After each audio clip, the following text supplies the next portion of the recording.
the building blocks necessary for the questioning that will follow. The inquiry has, I should make plain, received a copy of your book, Pandemic Diaries, which obviously consist of a significant contribution to the debate about the response to coronavirus.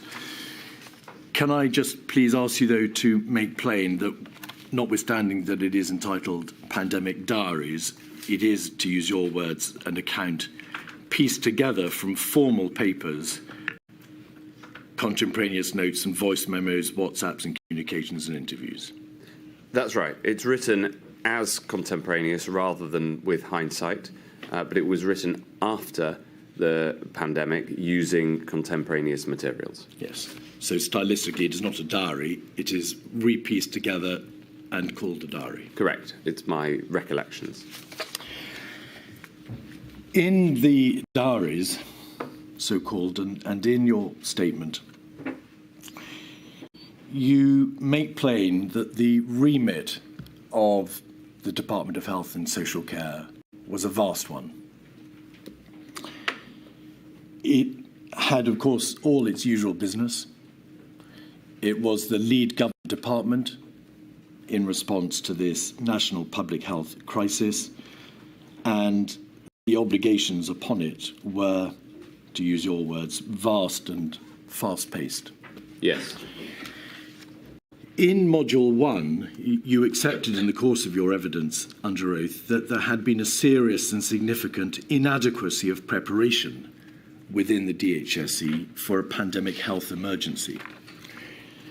May the inquiry take from that acceptance that on the cusp of the pandemic in January 2020, the absence of preparation had serious, significant consequences in terms of the DHSE's ability to be able to respond? Well, of course, as Secretary of State for Health and Social Care, I was responsible not just for the department, but ministerially responsible for the wider health family as well, the agencies, of course, the biggest being the NHS itself, and Public Health England and others. And it is absolutely true, as I set out in my evidence in Module 1, that the plans that we had were not adequate. As we discussed in Module 1, that was, I think, on two bases. The first is in practical terms. For instance, the UK didn't have a significant testing capability. And in terms of the wrong doctrine, which was that all the planning based on the 2011 pandemic flu plan onwards was based on the assumption that we'd be dealing with the consequences of a pandemic rather than trying to suppress a pandemic. Does it follow from the absence of preparation and perhaps the way in which, in terms of planning, the department, as well as the rest of government, may be said to have been pointing in the wrong direction, that when the DHSE and yourself were required to address the crisis and the breaking of the crisis in January and February, it became apparent that in terms of the structure, the personnel, the resourcing, the money, as well as the absence of plans to deal with the coronavirus, that you were in very real difficulties. Well, a couple of points on that. The first is I take issue with absence of a plan. There wasn't an absence of a plan. There were plans. I've critiqued the plans. I've said that they weren't adequate, but there were plans in place. There was the 2011 pandemic plan. There'd been the Cygnus exercise, the Jeremy Hunt's position as Secretary of State.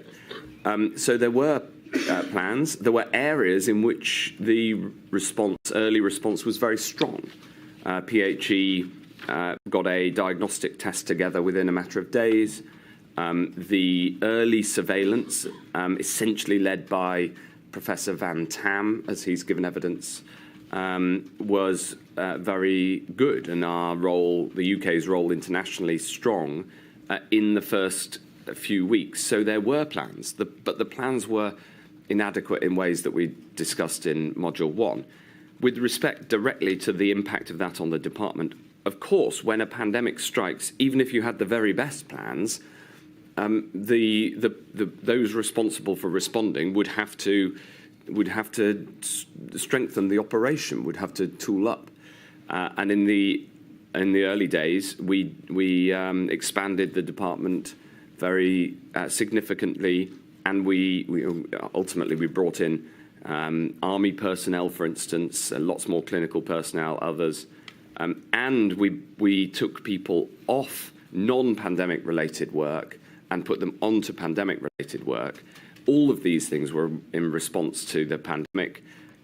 They would have been needed whether we had, even if we have the perfect plan, even if we learn all the lessons next time there is a pandemic, and there will be another one, that of course the Department for Health will have to shift to respond to those challenges. But you say there were plans, and you're astute to make the point that there was a plan, the 2011 pandemic flu strategy. But your statement itself says, and I quote it, "There was no book or report to pull off a shelf to tell us how to handle a pandemic." Yes. So, of course, as with responding to any crisis or emergency faced by government, the absence of a book or report to tell you how to do it is going to have an impact on your practical efficiency, your ability to respond. That's obvious, isn't it? Yes. This was the first major pandemic in living memory. There wasn't anybody who'd responded to it. None of my living predecessors as Secretary of State had to deal with something on this scale. Indeed. You are aware, of course, from the witness statement of Mark Sedwill, now Lord Sedwill, the Cabinet Secretary, that in a report to the Prime Minister in the summer of 2020, he said the DHSC was neither structured nor resourced for a public health crisis of this magnitude. Granted, it's a very broad observation, and it doesn't, of course, deal with the institutional links between the DHSC and the NHS and Public Health England, or the scientific advisory structure, or, of course, of the possibility that there would be movements in personnel and a ramping up in funding for the department. But in a broad sense, that is a correct proposition, is it not? Structurally and in terms of resourcing, when the crisis broke, the DHSC was under par.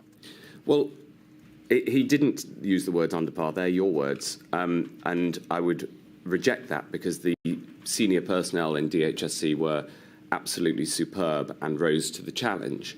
But it was blazingly obvious that when a pandemic strikes, the health department is going to have more to do. And so I regard that comment as very straightforward. All right. Could we have 273901, page 78? This is an extract from Sir Patrick Valence's diaries, dated the 3rd of June 2020. Quad call exposed the massive internal operational mess inside DHSC and PHE. Could we have page 587?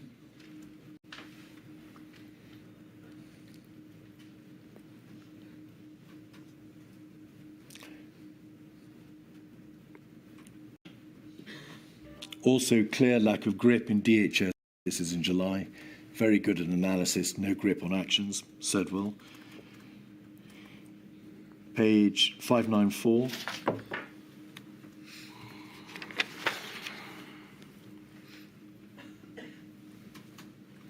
Email from within DHSC describes it as ungovernable and a web of competing parts. And I'll summarise. There are other diary entries in Sir Patrick Valence's evening notes where he says it's clear that once again DHSC has done nothing. People lobbing in points, no clear operational accountability, and so on. Regardless of what reasonable mitigation might be offered, and there is obviously mitigation which may be offered, senior officials in government continue to express concern over a number of months. Lord Sedwill, Sir Patrick Vallance and others, Helen McNamara, about the state of the DHSC. Correct? Well, I don't know whether these parts of Sir Patrick's diaries were contemporaneous, because I know that some was written after the event. Well, can I just pause you there with respect? These were evening notes made certainly more contemporaneously than your diary, Pandemic Diaries book. The vast majority were written on the day or the day after. Only some, it is apparent, were written later. Yeah, so as I say, we don't know whether these are contemporaneous, but that is by the by. The point here, I think, in response, is that when you have an enormous, unprecedented event, the department that is in the forefront of responding to it, of course, is going to do its best to rise to that challenge, and that's what the DHSC did. Did everything go right? Of course it didn't, and you wouldn't expect it to. It is natural for the centre, the Cabinet Office, to be sceptical of departments. That's what I was the Cabinet Office Minister, as you've noted. The culture of the Cabinet Office is to be sceptical of the operation of departments, partly to hold them to account. I think that the toxic culture that you've seen at the centre of government, that's been subject of much discussion, was unhelpful in assuming that when anything was difficult or a challenge, therefore there was somehow fault and blame. That is a part of the toxic culture that we've seen, and some of these exhibits that you've just shown demonstrate a lack of generosity or empathy in understanding the difficulty of rising to such a big challenge. So, did the DHSC need to expand and grow? Of course. Did it get everything right? No, of course not. There were, no doubt, we'll go into individual challenges. But did it rise to the challenge overall of responding to the biggest public health crisis in a century? I think it did. If you look at the successes, for instance, on the growth of testing once the department took that over, getting the vaccine rollout up and running, various other projects. So we can go through all of the detail. In terms of lessons learned, what is crucial is that any department in future is ready to go. And I'll make one final point, if I may, which is relevant to your question. At the start of the pandemic, the department, including me, was trying to wake up Whitehall to this threat. And early on, the department ended up doing things which really aren't for a health department. But we were doing them because nobody else was. Could you just give us I'll give you one example. Shielding the Vulnerable is a programme that eventually was run very, very well by Chris Townsend, who was brought in from outside, and MHCLG departmentally. It was about how to get groceries to people, how to make sure that people got support, including from volunteers, how to make sure we looked after those who were the most vulnerable. That is clearly a cross-government effort and rightly led from a department that isn't the health department. But it was, I had to commission the work to get that going from the health department. Similarly, the view over whether or not to close schools ended up, and the NPIs ended up within the health department early on. Now that was taken back to the CTF, back into the Cabinet Office, and rightly so. So the department, yes, had a huge amount to do, but I would argue that because the rest of Whitehall was slow getting going, we had to get up there and do it. And if that led to criticisms from those in the centre of government, then, frankly, I'd far rather that we did step up and take that responsibility, even though it brought us flack later and evidently flack at the time that I wasn't aware of, because these issues were never raised with me personally. Scepticism, is that a reference to, and you know very well that we're coming to this a little later, the notion that individuals in central government were critical of your department because they had taken again you, they were tarring your department with the same brush as they were you, that there was a campaign, if you like, of spite and aggression against you and your department. Is that what you're suggesting by the notion that there was scepticism towards the DHSC? Well, there is healthy scepticism of the centre of government of departments in which they challenge, hold to account, and generally try to keep departments moving forward. Now, as a Cabinet Office Minister, one of my roles was to make sure departments were delivering on what they'd said that they would deliver. We have seen from the emails that I wasn't, and the messages I wasn't aware of at the time, that clearly flipped over into an unhealthy, toxic culture at the centre, where anything that went wrong was seen as an almost intentional failure. And worse, that amongst some people, misinformation about what the department was delivering was spread, including to the Prime Minister and at the very highest levels. So a healthy culture involves challenge and scepticism.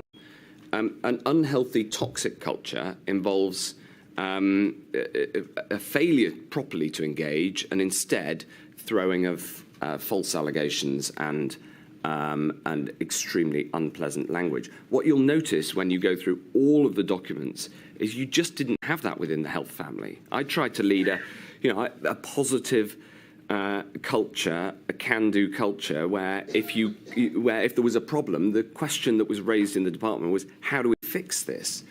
Now, that didn't happen all of the time. Of course, there were moments of frustration, but that was my overall attitude in this areas I led. And you can see, unfortunately, that we rubbed up against this deep unpleasantness at the centre.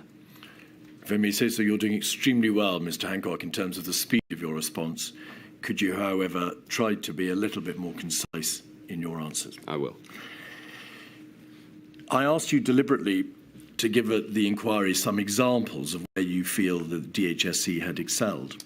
And you've referred to testing, and you've referred to the vaccination programme, and also to shielding. The testing, it is self-evident, was a process that was underway, and a great deal of time and energy was devoted to it throughout 2020. But it really only reached its fruition later in the year. Yeah. Vaccination, obviously, was a matter only from 2021, largely. And shielding was... No, the work on vaccination started in January 2020. Yeah. And DHSC, of course, didn't... No, Mr Hancock, will you please wait for the question? The vaccination programme was rolled out, of course, in 2021. And it's obvious that work was done on commissioning it and funding it and so on in advance. That's self-evident. But the shielding programme was a cross-government exercise led both by the DHSC and the General Public Services Ministerial Implementation Group, latterly. But in the early part of the year, so we're focusing, of course, in this module, particularly on January, February, March, April, evidence has been given that the DHSC focused too much on itself and on the acute health system, NHS, as opposed to the wider long-term health of the public.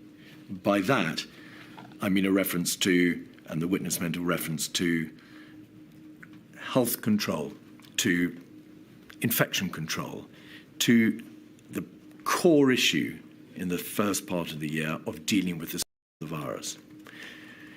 Do you think that the DHSC on this crucial issue of infection control, of dealing with that part of the public health crisis, was up to the mark? Yes. Now, in Sir Patrick Vallance's records and in the evidence of Helen McNamara, there are repeated references to how in February and March you were, quote, desperate to own and lead, that you kept too much in the DHSC, that you were reluctant to explain that there was a risk of the NHS becoming overwhelmed, and you were bad at asking the Cabinet Office for help. You were aware of the material.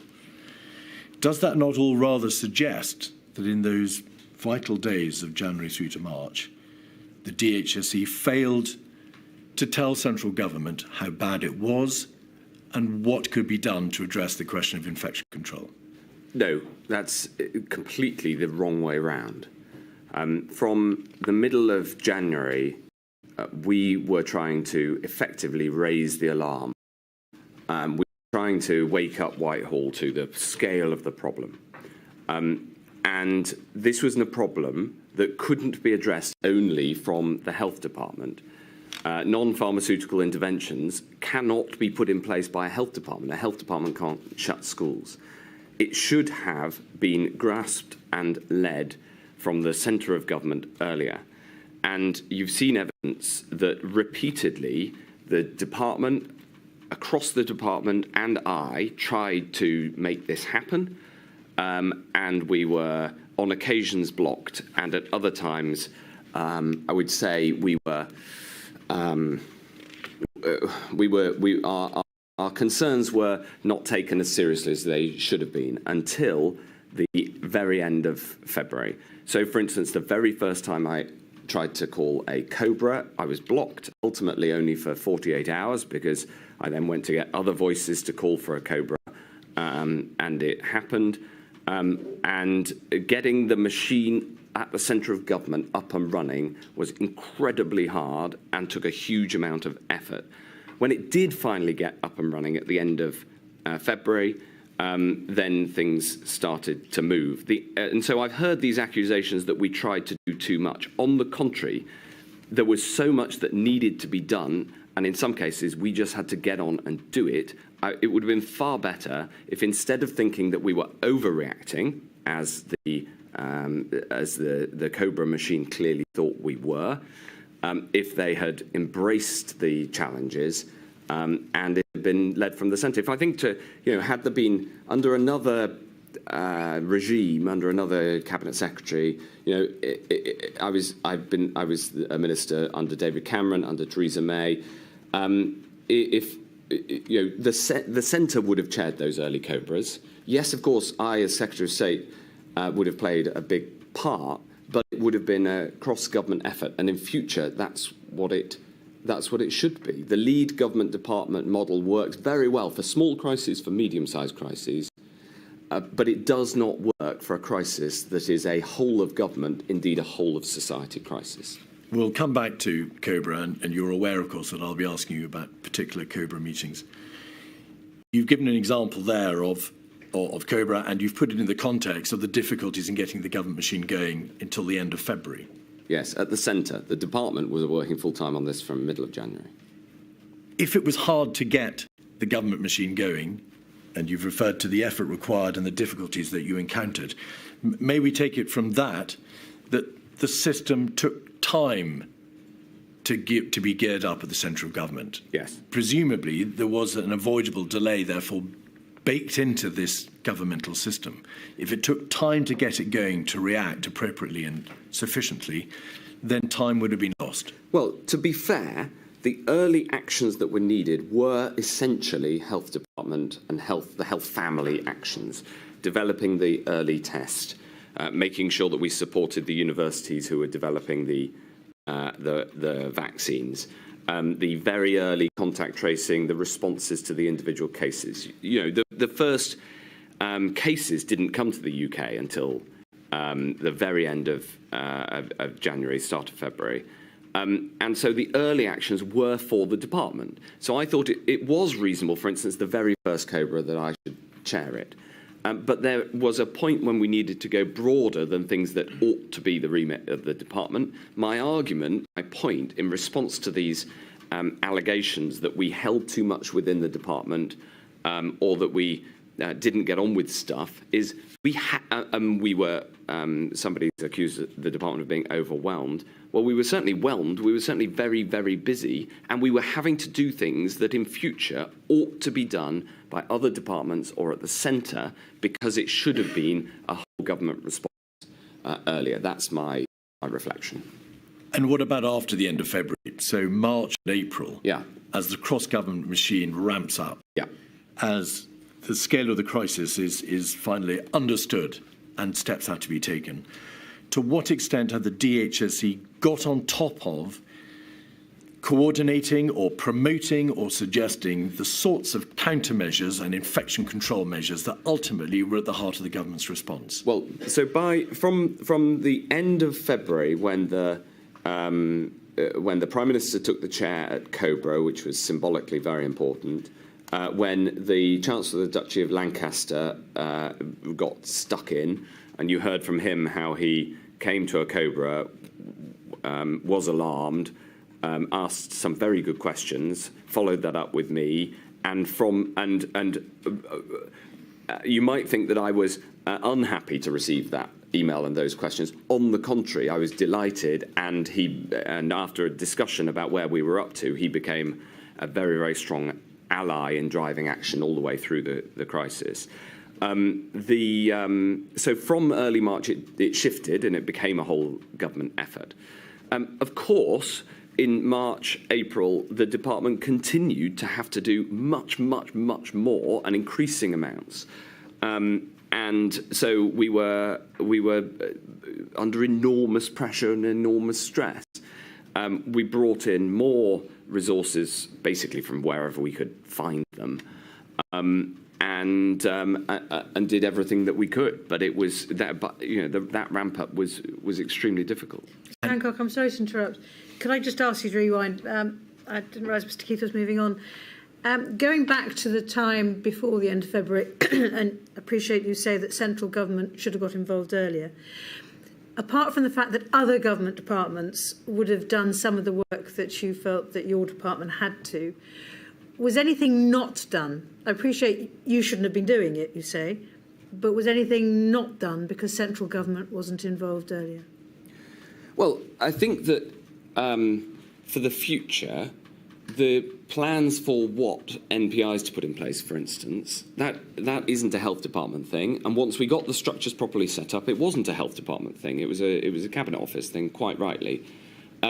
So it was in mid to late February that the SAGE system got going on designing NPIs, and we also did some work on that in the department, especially in the area of the legals that were needed.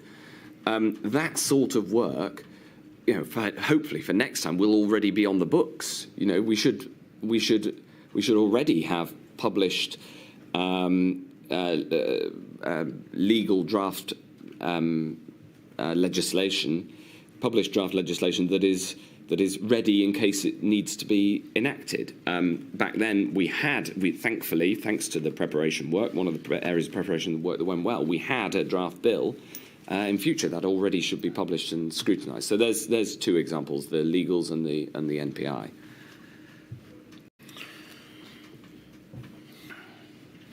May we presume that, and you've just said it was an incredibly difficult task faced by the DHSC. Yeah. But by the beginning of March, as you were grappling with the emerging scientific advice as to the state of the transmission of the outbreak, how far it had got, to what extent it had become sustained within the community in the United Kingdom. Yeah. Dealing with the absence of plans and, as you say in your book, having to formulate a battle plan, having to consider for the first time in 100 years some of these extraordinarily stringent countermeasures. The DHSC must have been under very considerable stress. I mean, this was not an obligation that you sought. You were a lead government department responding to a whole government crisis, a whole nation crisis. Yes. Was the DHSC under stress? Was it in difficulties at the beginning of March? We were under enormous stress. We were working incredibly hard, yes. Could we have 129226, please, which is a text from yourself to Boris Johnson on the 7th of March, page 2. He asks you, anything I can do to help? You're doing great, keep going. And you say, kind of you to say, it's not easy. You're doing great too, follow the science. And you ask for help in relation to, or you invite him to start thinking about how he could contribute to a call for a public effort, a clarion call for hand washing and helping old folks if they have to stay home. It's a great unifying clarion call for you to lead when the time is right. Was that not an opportunity for you to say to the Prime Minister, well, we absolutely have to get on top of the very real difficulties with the absence of real plans for infection control, with the development and implementation of countermeasures, with the incredibly difficult issue of funding and planning for vaccines, shielding, all the other areas that your department was grappling with? By this point, the Prime Minister, the Cabinet Office machine, and Number 10 were wholly engaged. The Prime Minister, I think, chaired the first Cobra on the 2nd of March. And so we'd had almost a week of me being able to say all of that. So I think this was he asked if I could anything I could do to help, and I said we have a whole national effort. So that pretty much covers all bases. And Mr Hancock, you're aware that the very senior civil servant, Helen McNamara, who was at one stage Deputy Cabinet Secretary, described you in evidence as having nuclear levels of confidence, which she thought was a problem. Do you reject the notion that in your dealings with your colleagues, in terms of the impression that you gave, you were overconfident in presenting the undoubtedly extraordinarily difficult issues that your department faced? It depends who with. I had with, for instance, Chris Wormold, Chris Whitty, about how we were responding. We were in a trusted environment. We were self-critical about how we were responding. That's only natural because we could see what was happening, and we could see that we were in the middle of something that hadn't happened for decades, and it was on our watch, so to speak. It's also, I also thought it was necessary, and I can understand how some people will have interpreted the way that I now know that they did, although I didn't know this at the time because nobody raised any of these issues with me at the time. I can see how, my sense of needing to keep driving the system forward might have had this impact on some people, who, especially those who were more sceptical of the need of the government to act, frankly. We have seen some of the evidence that the same people who were accusing me of overconfidence at the same time were blocking the action that I was saying we needed. And so I can now see the dynamics of if they were against action being taken, and I was going in and saying we absolutely must do this, and there was a huge amount of uncertainty and a huge amount of worry, and I basically felt it was my professional duty to try to keep driving forward. Who was against action being taken? Well, I don't want to point fingers because everybody was doing their best. Which government department significantly was against action being taken? Well, for instance, the reluctance to get the Cobra machine going.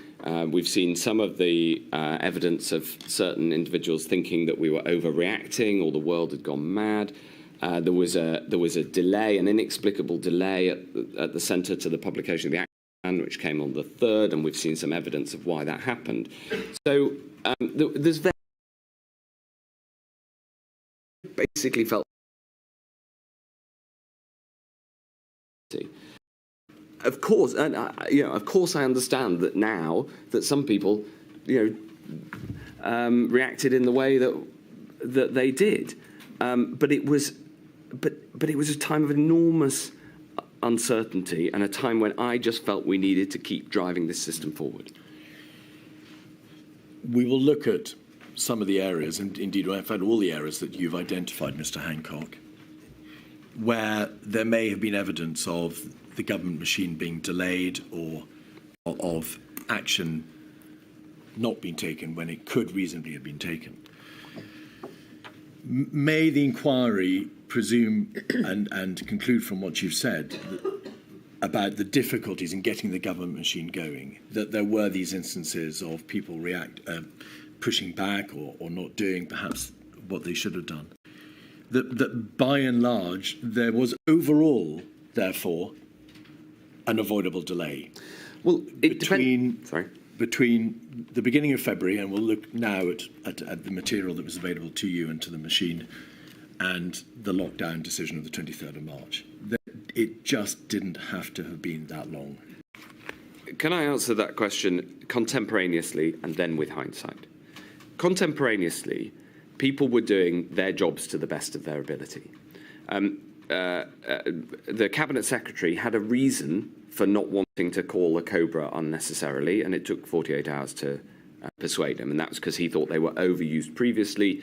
He was worried that it was for use for communications purposes. I did not want it for communications purposes. I wanted it for substantive reasons to get the government machine moving. People had good reasons at the time, and maybe because they weren't faced like I was with the daily evidence of this growing crisis. They simply didn't cotton on to the fact that this enormous wave was coming. So I don't think it's fair to criticise people for making professional judgments at the time. With hindsight, knowing what we know now, it's obvious to everybody that there should have been a whole of government response from earlier. But you've got to remember the fog of uncertainty and the lack of data. And, there weren't cases in the UK till the end of January. The first death in the UK, very sadly, in the UK was on the 1st of March. So this was very, very early on. You have described, Mr Hancock, how you saw the government machine trying to ramp itself up. You could see the difficulties that on your evidence, the department and yourself encountered. You've given evidence about the instances in which people push back or where there may have been a failure to act reasonably speedily. So you must have been aware, you were the Secretary of State for Health and Social Care, that things were not being progressed as you, in your own words, would have wished. So you must have been aware of the delay. Yes. The inquiry has no interest in you trying to, and rightly so, not identify individuals to blame. But you must have been aware that cross-government, systemically, the United Kingdom government was failing to respond sufficiently, speedily and well in this crisis. It's not a matter of hindsight. You could see it happening at the time. Well, I found frustrations in areas I wanted to push forward at the time. The evidence I'm giving is that now, having seen it from the inside, in many cases, people had reasonable arguments for why they were doing that. They were behaving professionally. There was, of course, also this very unpleasant, toxic culture. But I think that became a problem later rather than early on. I think it was just reasonable people doing their jobs, saying, really? There are known costs to the things that I was trying to do and unknown benefits, because at this point it might still have all been contained within China. So people saying, are you sure you want to do this? Do we really want to tell the public we might shut down whole cities? Well, yes, I did want to do that. But I can I'm just trying to empathise with why people reacted the way that they did at the time. Now, you've mentioned plans, and the lack of planning is an important part of the inquiry's examination of this area. In your statement, and you've acknowledged it already, you observe that there was no book or report to pull off a shelf to tell us how to handle a pandemic. But in a WhatsApp message from you to Mr Cummings on the 12th of March, can we have 48313, page 68? In the context, Mr Hancock, to put this in its correct context, watching Question Time, we need to up gear on winning the public argument. So it's in the context of the debate that was then rumbling on, in fact, about reasonable worst-case scenario, herd immunity, behavioural fatigue, and so on and so forth. Yeah. You say we are better prepared than other countries. By the 12th of March, you were surely aware that we were not better prepared than other countries. There was, and you've acknowledged it already, a complete understanding that there was no scaled-up test, trace, isolate, contact isolate system beyond the first few hundred cases. There was no effective means of infection control. There was no border plans or quarantine system in place. You knew there was sustained community transmission in the United Kingdom by this date, and you knew that the infection fatality rate was 1%. 1% of all infected people would die. Why did you say we are better prepared than other countries? Well, I think there's two ways to answer that question. The first is this is about a communications question, and the 12th of March was the end of the period in which we were concerned about the timing of lockdown and making sure that we didn't go too early. And I changed my view on that on the 13th. Can I which be polite, just interrupt you there to say, is that a reference to the debate which rumbled on, in fact, for quite some time, about the risk of going too early in terms of any countermeasures that might be implied? Yes, and for instance, I look back on the interview I gave on Sunday morning, the 1st of March, when I said, of course, there's a risk of going too early, and the interviewer said, yes, well, of course, we all understand that. So this was a widely shared belief that, in hindsight, was wrong, because our doctrine was wrong, as we discussed in the first module. And so this is a comms recommendation to the guy responsible for comms in number 10. As it happened, what I think this actually shows is the end of the road for this argument. This argument that we didn't need to move, we should wait, it was better to wait. This argument came to its end essentially at this point. The point about it being a communications debate is well made. You're obviously being asked in the context of watching Question Time. Yeah. But your evidence so far, Mr. Hancock, has been very much the effect of the DHSC was a siren voice calling for more to be done, for trying to push the government machine on.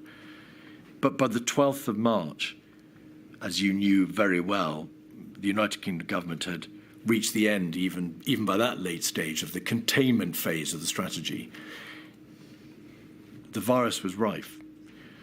Should you not have been taking this opportunity to tell your colleagues in government, telling the public, telling the citizens of this nation,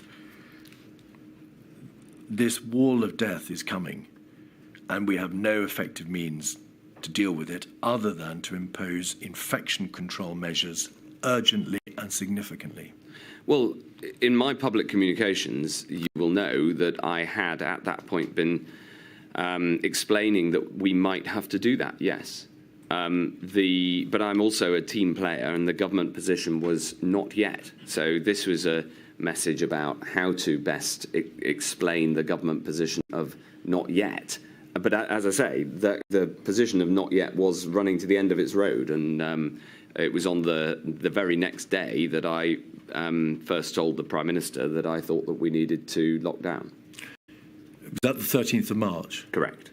It's not in your diary, so-called, I should say, Mr. Hancock. The entry for the 13th of March makes no reference to you telling the Prime Minister this vital piece of information that he should lock down immediately. There is a whole page on how you woke up for the dawn flight to Belfast and Edinburgh Airport. Yeah. There was, from the Prime Ministerial meeting, Prime Ministerial papers, a video call, 9:30 that morning, and according to your book, you say, I called the Prime Minister and told him we'd have to do some very rapid backpedaling on the issue of herd immunity. Yeah. Then rang Patrick, who promised to do his best to repair the damage. Yeah. You then met with First Minister in Belfast. You then went to Cardiff, and so on. Yes. Telling the Prime Minister of this country for the first time that he had to call an immediate lockdown is surely worthy of some recollection, is it not? I didn't have full access to my papers for writing of that, and this came to light in looking in researching the papers ahead of this inquiry. This is, after all, the formal public inquiry. What then happened is that was on the 13th, which was the Friday. On the 14th, we then had formal meetings in the cabinet room on this subject, and I again made my views very clear. But if you this shift from we should wait because we've got to get the timing right to we must act now happened quickly. So, for instance, on the 13th of March, there was a G7 call with my, and I was very struck, especially by my Italian opposite number, because they had put in place the lockdown across the whole of Italy by then, and he was describing where they were up to, and it was harrowing. Forgive me.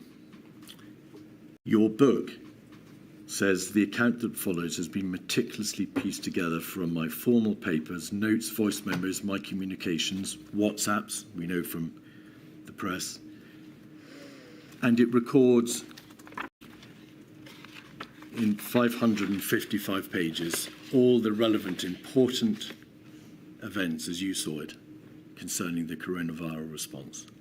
But there is no reference to you telling the Prime Minister to call for an immediate lockdown on the 13th of March. And you know that there are no notes and no emails in the inquiry's possession, because we've given them to you, that records that conversation. So I am required to ask you, how sure are you that you told the Prime Minister that he had to call for an immediate lockdown in a call on the 13th of March?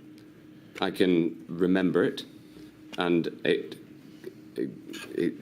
came to light in looking forward to this inquiry. And what's more, the corroborating evidence, if you like, is that it happened. Is that it is recorded that on the 14th, which was the Saturday, there was a significant discussions in number 10, at which I made this case again.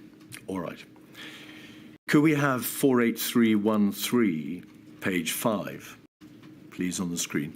This is a WhatsApp message between you and Mr. Cummings a bit earlier, Mr. Hancock, on the 23rd of January. Evidence has been given to this inquiry by Mr. Cummings that he WhatsApped you, as we can see there, to ask you to what extent have you investigated preparations for something terrible like Ebola or a flu pandemic. Yes, you say, we have full plans, plural, up to and including pandemic levels, regularly prepped and refreshed. Yeah. So just pausing there, that may give the impression that whatever plans they were and however deficient or effective they were, they had been recently, because of the word refreshed, prepped and brought up to date. Yeah. Very fairly, you accept in your book and in your statement that the only plan that there was a strategy plan from 2011 in the field of central government response to a pandemic, not NHS surge capacity or beds, but the central government response to a pandemic. There was the 2011 strategy. Yeah. A single document based doctrinally on a completely inappropriate approach. Yeah. This is what I thought at the time, as you can see. But who told you that? Public Health England, the World Health Organization. Well, just pause there. The World Health Organization doesn't, of course, hold the book for the United Kingdom plans. No, but it did analysis on which countries are the best prepared, and we were the second overall. So all I can tell you is what I thought at the time. It's not what I think now. You wouldn't, as the Secretary of State, phoned up the World Health Organization and said, what are our plans? You would have made inquiries in your department. Yes. When you made those inquiries, what plans are there? Yes. What information, what description of those plans were you given? Well, it was essentially the output of the Cygnus exercise the fact that we had legislative plans available if necessary. We had both the legislative vehicle of the 1984 Public Health Act, and we had the draft bill, which by then I will have known about. We had plans to get testing up and running within PHE. Now, that obviously happened far too slowly thereafter. But remember, at this point, PHE had performed extremely well in the early couple of weeks of the pandemic by developing a test within 3 days of receiving the data from China. We had, by then, in the department already discussed the vaccine, and we knew that we had a vaccine platform that had been funded in order to respond to Ebola that had the potential to be used in response to this new virus at Oxford University. With hindsight, it would have been far better if I'd said, I do know about this, I really need your help. The plans that we've got aren't up to it. But that wasn't what I thought, what I was being told at the time.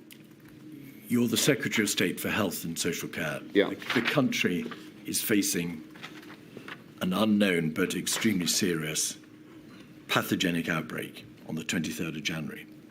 Nobody knows how far it's going to spread at that stage, but you plainly need to know what the plans are.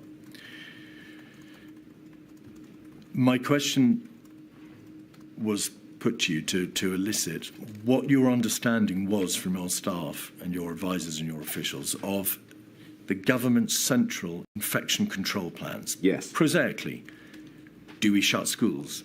Yes. Do we quarantine people? Do we have hand washing? Do we self-isolate? If so, for how long, and whether is it individually or is it for a household? Those sorts of issues. So not pandemic bill proposals. Why not? Well, it's important as well. Then. Mr Hancock, because that is not the question I've asked you. I want to know about what your understanding was of the state of play of the countermeasures. That's to say, the infection control measures, not vaccine proposals or Cygnus reports, which didn't deal, of course, with countermeasures, or legislative proposals, but prosaically, how, as a country, are we going to stop the virus from spreading if it comes? There's a number of things in your question I need to correct. Cygnus was involved with legislative proposals. I suggested it wasn't involved with proposals for countermeasures. It didn't propose particular countermeasures in its recommendations. The Cygnus was, contrary to your initial question, involved in legislative proposals. Furthermore, legislative proposals are countermeasures because you can't isolate people against their will without legislation. So this attempt in the questioning to split off different parts of the overall response is false. That's why I'm responding in the way that I am to your question. The premise of the question was wrong. The reason that I held this confident view at that point is because, for instance, the Global Health Security Index in 2019 said that we were the second best country prepared in the world after the US, and that we were the best in the world in the subcategory of rapid response to and mitigation of the spread of an epidemic. The WHO said the UK remains amongst the leaders worldwide in preparing for a pandemic.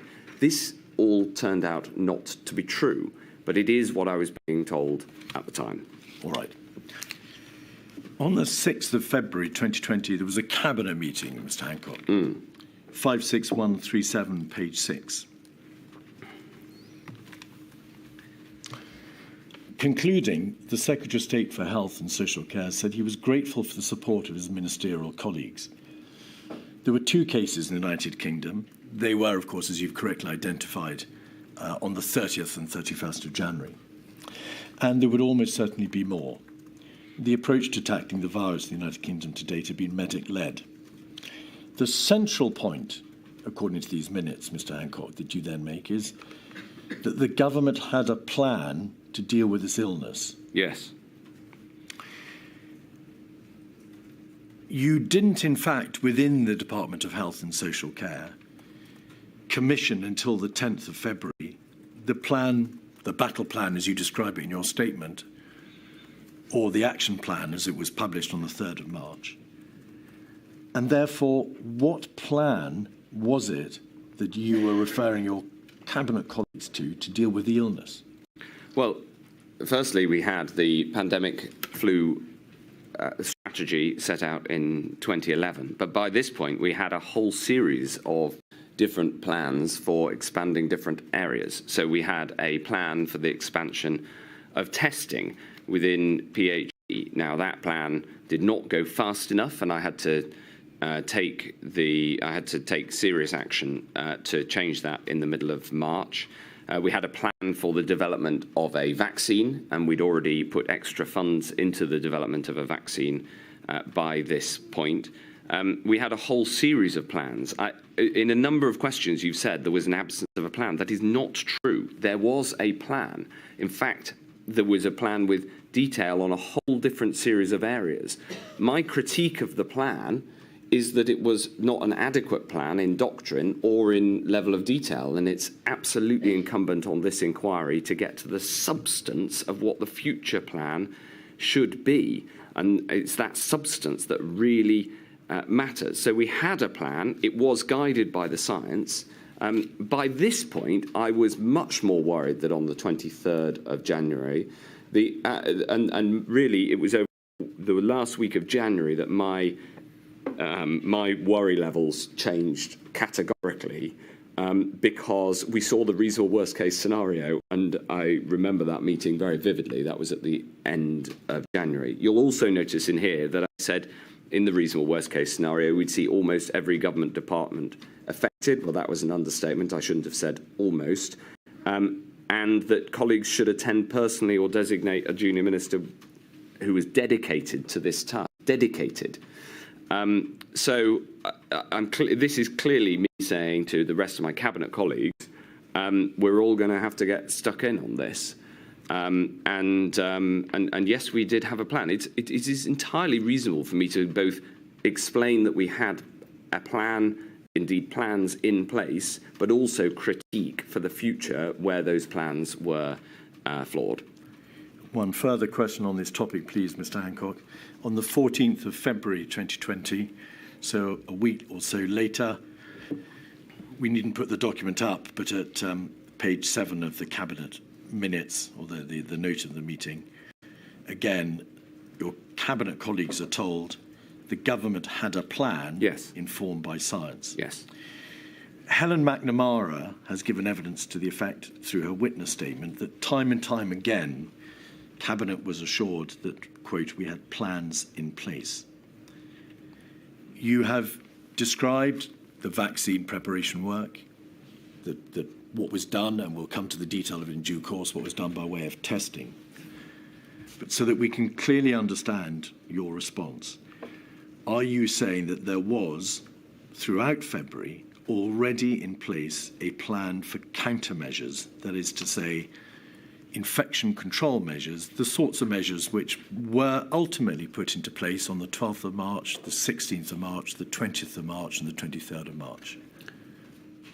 I'm so sorry. We didn't put measures into place on the 12th of March. 12th of March was the first day on which measures were put into place. You'll recall it was the order for symptomatic individuals to isolate for 7 days. The measures that were put in place were much more stringent than had been envisaged in the original plan. Could you please just answer the question? Were there, as far as you understood it, on the advice of your advisors and your colleagues, plans for countermeasures, for infection control measures in existence and informed to the Cabinet in February 2020? There was a plan as set out and based on the 2011 pandemic flu plan, updated with the conclusions of Cygnus. And in Module 1, we discussed at length the flaws in that plan.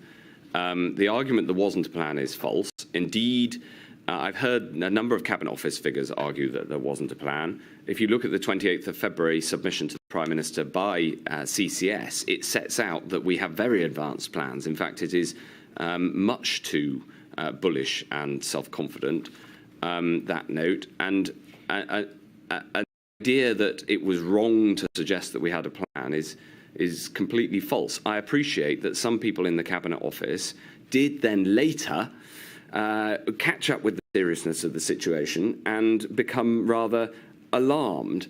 I think that their reaction when they finally woke up found into action.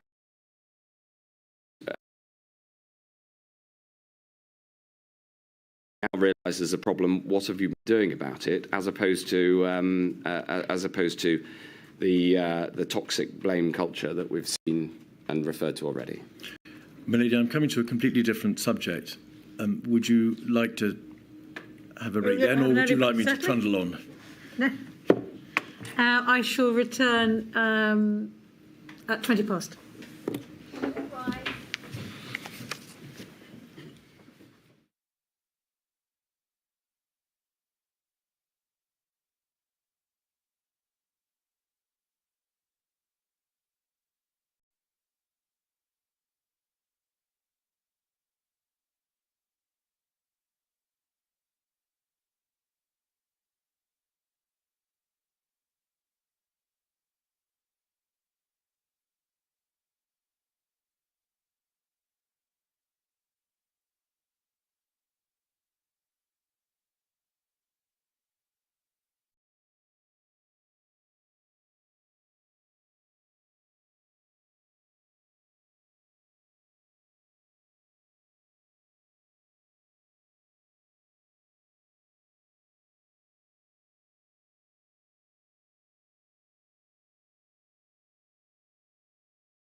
In your statement, you nevertheless assert that others appear to be astonished or disinterested, or you were astonished that some people were disinterested or less than interested, as you saw it, in the seriousness of the position as you saw it. Is that a reference to people who mattered, that is to say, people who were in a position to be able to move the government machine forward, or were they just people you happened to speak to? Everybody. Everybody. From, if you think about it like this. Just please, Mr Hancock, were they people who mattered at the senior levels of government, or were they people you spoke to in the course of your day-to-day duties? Both. All right. On the 13th of January, your statement describes how NervTag gave advice to the effect that there was, and I paraphrase, very little point in screening.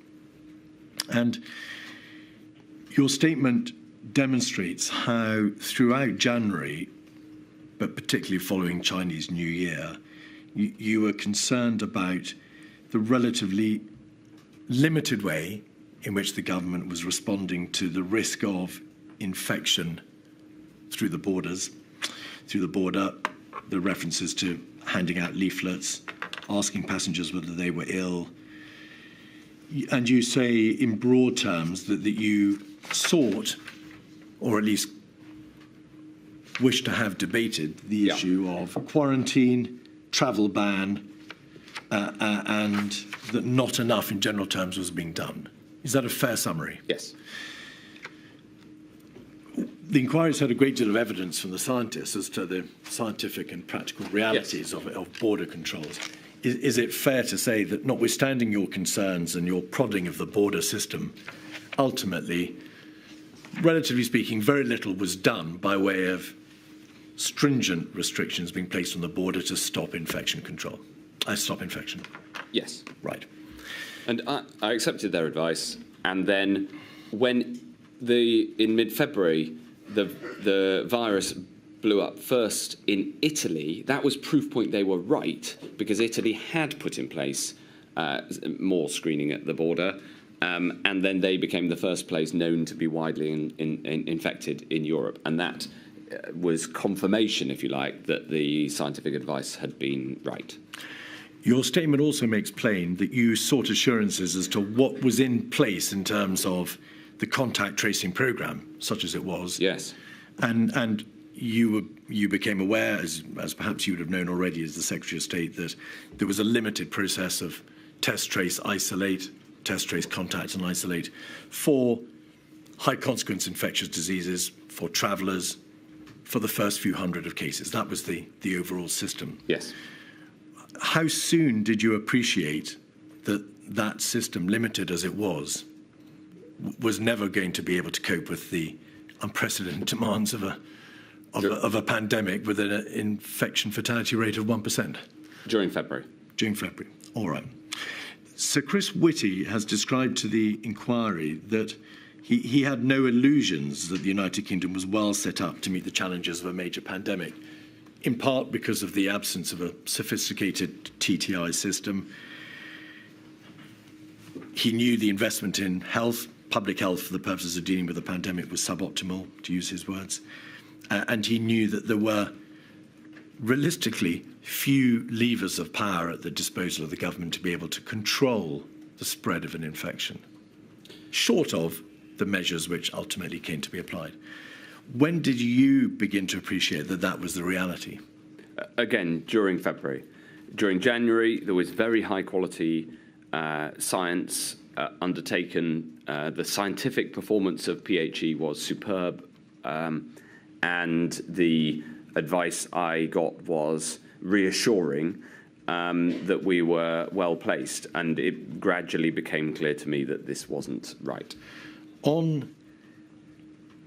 In your statement, you refer to how in late January, and in spite of your contact with the Prime Minister, your team was still getting calls from Number 10 and being dragged into meetings about how you were going to deliver manifesto commitments. Yes. What was that about? Well, the Prime Minister had just won a thumping majority, and his team understandably wanted to make sure that the manifesto was delivered in full over 5 years so that they could successfully run for re-election. Mr Hancock, you raise this in your own witness statement in the context of raising your concerns with the Prime Minister and then noting that your team is being sidelined or being diverted from dealing with the crisis because of the manifesto meetings. They're your words, not the inquiries. Yes. Did that matter? May we presume from the fact you've mentioned it that it mattered? Yes, it would have been far better if that time had all been spent on the gathering storm. All right. On the 23rd of January, you'll recall that you gave a statement to Parliament. I refer to that because it is a matter of record and not by way of an implied or indirect breach of parliamentary privilege. Because on the same day, you say in your statement that the chief medical officer told you that there was a 50-50 chance that the Wuhan quarantine would not work. Yes. Did you deduce from that that if the quarantine in Wuhan did not work, there was no practical means by which the further escape of the virus could be prevented? Essentially, that is what I was told. And that's why you were told by him also that there would be a global outbreak. There was a 50-50 chance of a global outbreak, not a 100% chance. And that is also, I thought that it was a day earlier than the 23rd, but I'm not exactly sure of when he first said it to me. But this is also why I wanted a Cobra to try to wake up Whitehall to this threat. You must have appreciated, Mr Hancock, having been told by the chief medical officer that there was a 50-50 chance that the quarantine wouldn't work. And if it didn't work, the outbreak would be global, that the virus was coming. Yeah. That once the virus had spread beyond China, yes, which of course it did at the end of January and the very beginning of February, indeed it had started by that stage already, but it wasn't sustained, that the virus was coming, that there was no means of stopping it. If we were in the wrong side of that 50-50, which it turned out that we were, yes, that's exactly why I tried to get the whole government system going, yes. So why did you and your department and the central government machine spend so much time in meetings in February, in March? There's a meeting on the 2nd of March, there's a meeting with the Prime Minister on the 8th of March, one with the Chancellor of the Exchequer on the 8th of March, debating the probability, and it was expressed in terms of 1 in 5, 1 in 10, 1 in 2, of the reasonable worst-case scenario eventuating. The reality was that once the virus had spread from China, it was game over. The virus would come. Why was so much time spent debating the relatively arid issue of what is the probability of the reasonable worst-case scenario coming to pass? I don't recall being involved in that debate or wasting any time on it at all. On the contrary, in late January, I stated and concluded, I think, at Cobra, that the reasonable worst-case scenario should be the planning assumption for the country. I have since discovered, through the paperwork for this inquiry, that there was this wider debate about what were the chances of that. Now, there's two parts. First is it going to escape China? The second is, if it goes global, how bad will it be? Will we hit the reasonable worst-case scenario or something more central? I took the prior decision based on the precautionary principle at the start of this, I think it was on the 29th of January, that we should base our approach on the reasonable worst-case scenario happening. It took, as we've discussed earlier, it took time to get the rest of the system to believe that that was not an overreaction. As we've seen, that some people describing my position as mad. It was not mad. It was the correct precautionary principle at the time. And, of course, with hindsight, it was right. 56226 is a Cobra meeting on the 29th of January, which you chaired. And just while we get to that point, can I just ask you to confirm what you referred to earlier, which is that you had, I think around the 22nd of January, called for a Cobra, but Downing Street had put obstacles in your path. And I just want to establish that by way of the chronology. That's a matter of fact. I also requested that I make a statement to Parliament. That was also delayed because the Downing Street grid didn't include a pandemic. All right. But there was, of course, a Cobra meeting on the 24th of January, the first one that you chaired, and then there was a second one on the 29th. And this is Yes. At page 5, paragraph 3, there were two scenarios to be considered, said the CMO. The first was that the spread was confined within China. The second was that the spread was not limited to China and there would be a pandemic-like scenario with the UK impacted. So Chris Whitty has acknowledged in evidence, Mr Hancock, that he was telling Cobra there that if the second scenario came to pass, which is that the spread is not limited to China, there would be a pandemic, and by necessary implication, it would hit Yes. the world, Yes. and the UK would be one of the countries. Yes. So what the inquiry wants to understand is, to what extent was it ever thought by you or others, well, if it does leave China, it doesn't really matter, or it may not matter absolutely, because there are practical measures which may mean that it won't come to the United Kingdom, and if it does, there is a means practically of stopping its spread. That wasn't my view at all. On the contrary, this Cobra meeting happened the day after we'd had the reasonable worst case scenario meeting in the department, which is the first time that I was really faced up to the fact that hundreds of thousands of people would die if there was a reasonable worst case scenario, or could die.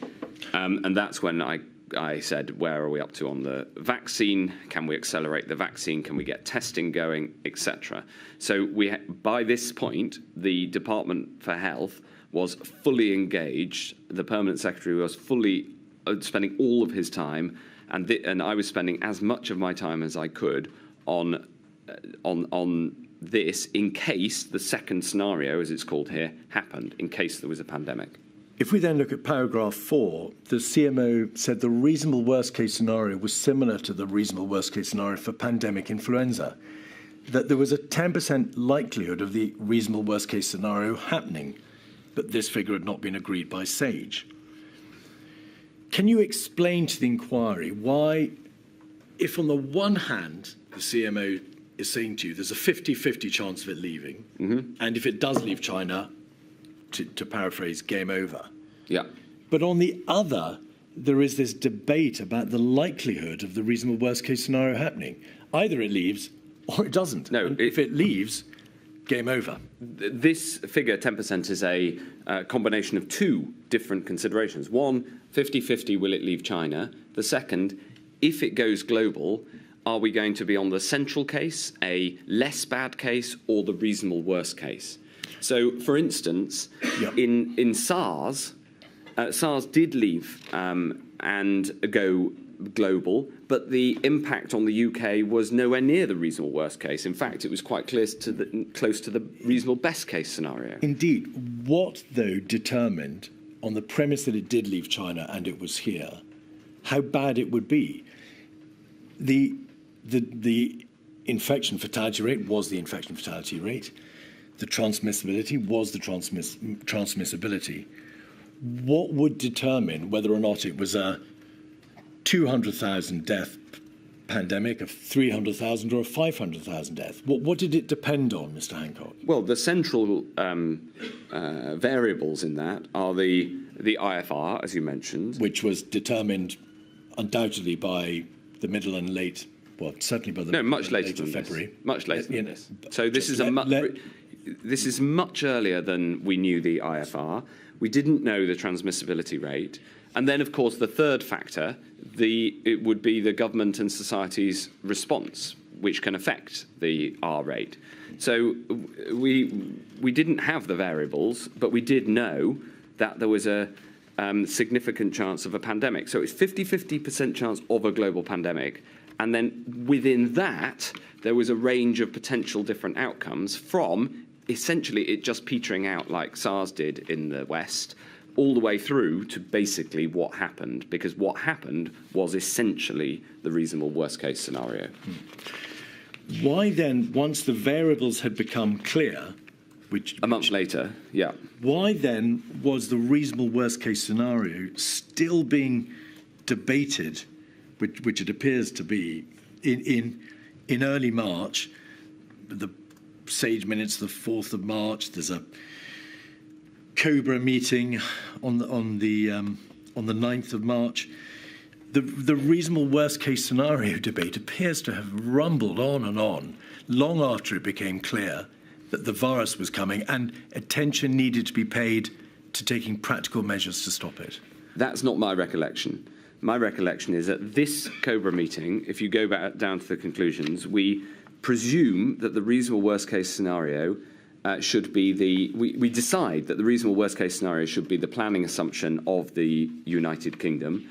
And from that moment, certainly in the department and the areas I led, that is the basis on which we operated. We assumed it would come, and we assumed that it would be terrible. And unfortunately, that assumption turned out to be correct. On the grounds that, if it wasn't the reasonable worst-case scenario, that would be better. So prepare for the worst and hope for the best. And in the end, we prepared for the worst, and that's what happened.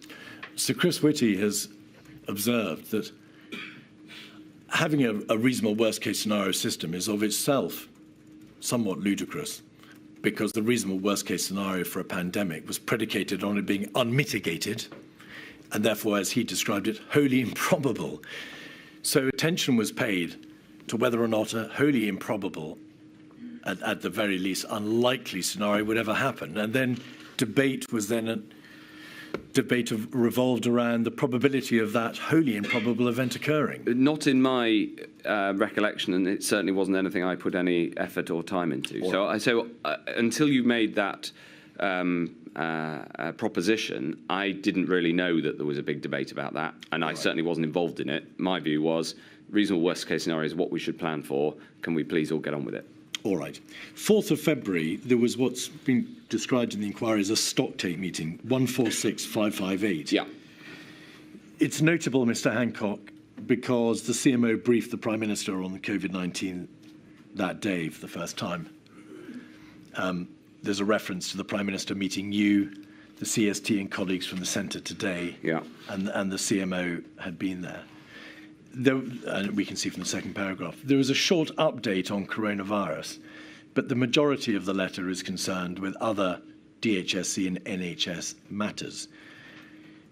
Given that this was the first time that the CMO had briefed the Prime Minister directly, and given the fact that the public health beasts in the jungle, yourself and the Prime Minister and others were there, do you feel that sufficient attention was paid to the debate on coronavirus, bearing in mind what you've told us about your concerns about the dawning crisis? It would have been a far better use of time, with hindsight, to have concentrated entirely on the coronavirus crisis. When a meeting is prepared for the Prime Minister, especially in normal times, as this was seen as normal times, and of course this was before there were any deaths in the UK, then they would prepare a huge amount of work on a particular subject. To get something else even onto the agenda is it requires some effort, and that's what we did. All right. 6th of February, there was a cabinet meeting. Yes. Which you attended, 56137. We can see your name third down on the left-hand side. Page 6, there's a reference to a tabletop exercise. Yeah. Is that the exercise that became, we can see it 5 lines from the bottom, there would be a tabletop exercise the following week. Is that the exercise that came exercise Nimbus? Correct. Just dealing very briefly with Nimbus, evidence has been received by the inquiry to the effect that Nimbus focused on the likely impact on the NHS, and it's obvious because one of the terrible things that you faced in the course of that exercise was having to address the possibility of, in the face of a pandemic, making triage decisions about life and death. So obviously health and public health in the NHS was an important issue. Was that an exercise which you assessed was useful in terms of its attendees, or the learning that came out of it? It's an exercise that was specifically designed to deal with the coronavirus. Yeah. Did it work? It worked only in one sense. So the Nimbus minutes demonstrate this, INQ 000195891. And the Nimbus minutes do show that the NHS asked the question of how to prioritise when there is insufficient NHS capacity. And there was a debate around that, as you can see in the minutes. And then I concluded that it should be for clinicians, not for ministers, to make a decision on this basis. And that's how we went on and proceeded. That is, the minutes are really clear on that. And that is also my clear recommendation, my clear recollection. But there was one really important lesson that came out of Nimbus, which was that there was no way we could allow the NHS to become overwhelmed. So the whole debate, for however long it was, an hour and a half, I can't remember the exact length of the exercise, was all about how do we manage once we're in the peak, when we have all these deaths. And my only memory, my only sort of conclusion from it was we must not let this happen. And of course, the question of who decides should there need to be a prioritisation is a horrific one. Thankfully, we never needed that. My view was that it should be clinicians, and that's in the minutes. But thankfully, as Sir Simon Stevens said, that situation never came to pass. Partly because, coming out of Nimbus, my view was, well, we can't ever let ourselves get that way. You said it worked only in one sense. Do we take it from that there were ways in which it didn't work? Were there opportunities lost there for learning, for perhaps the learning to be embedded into the machine? Yeah.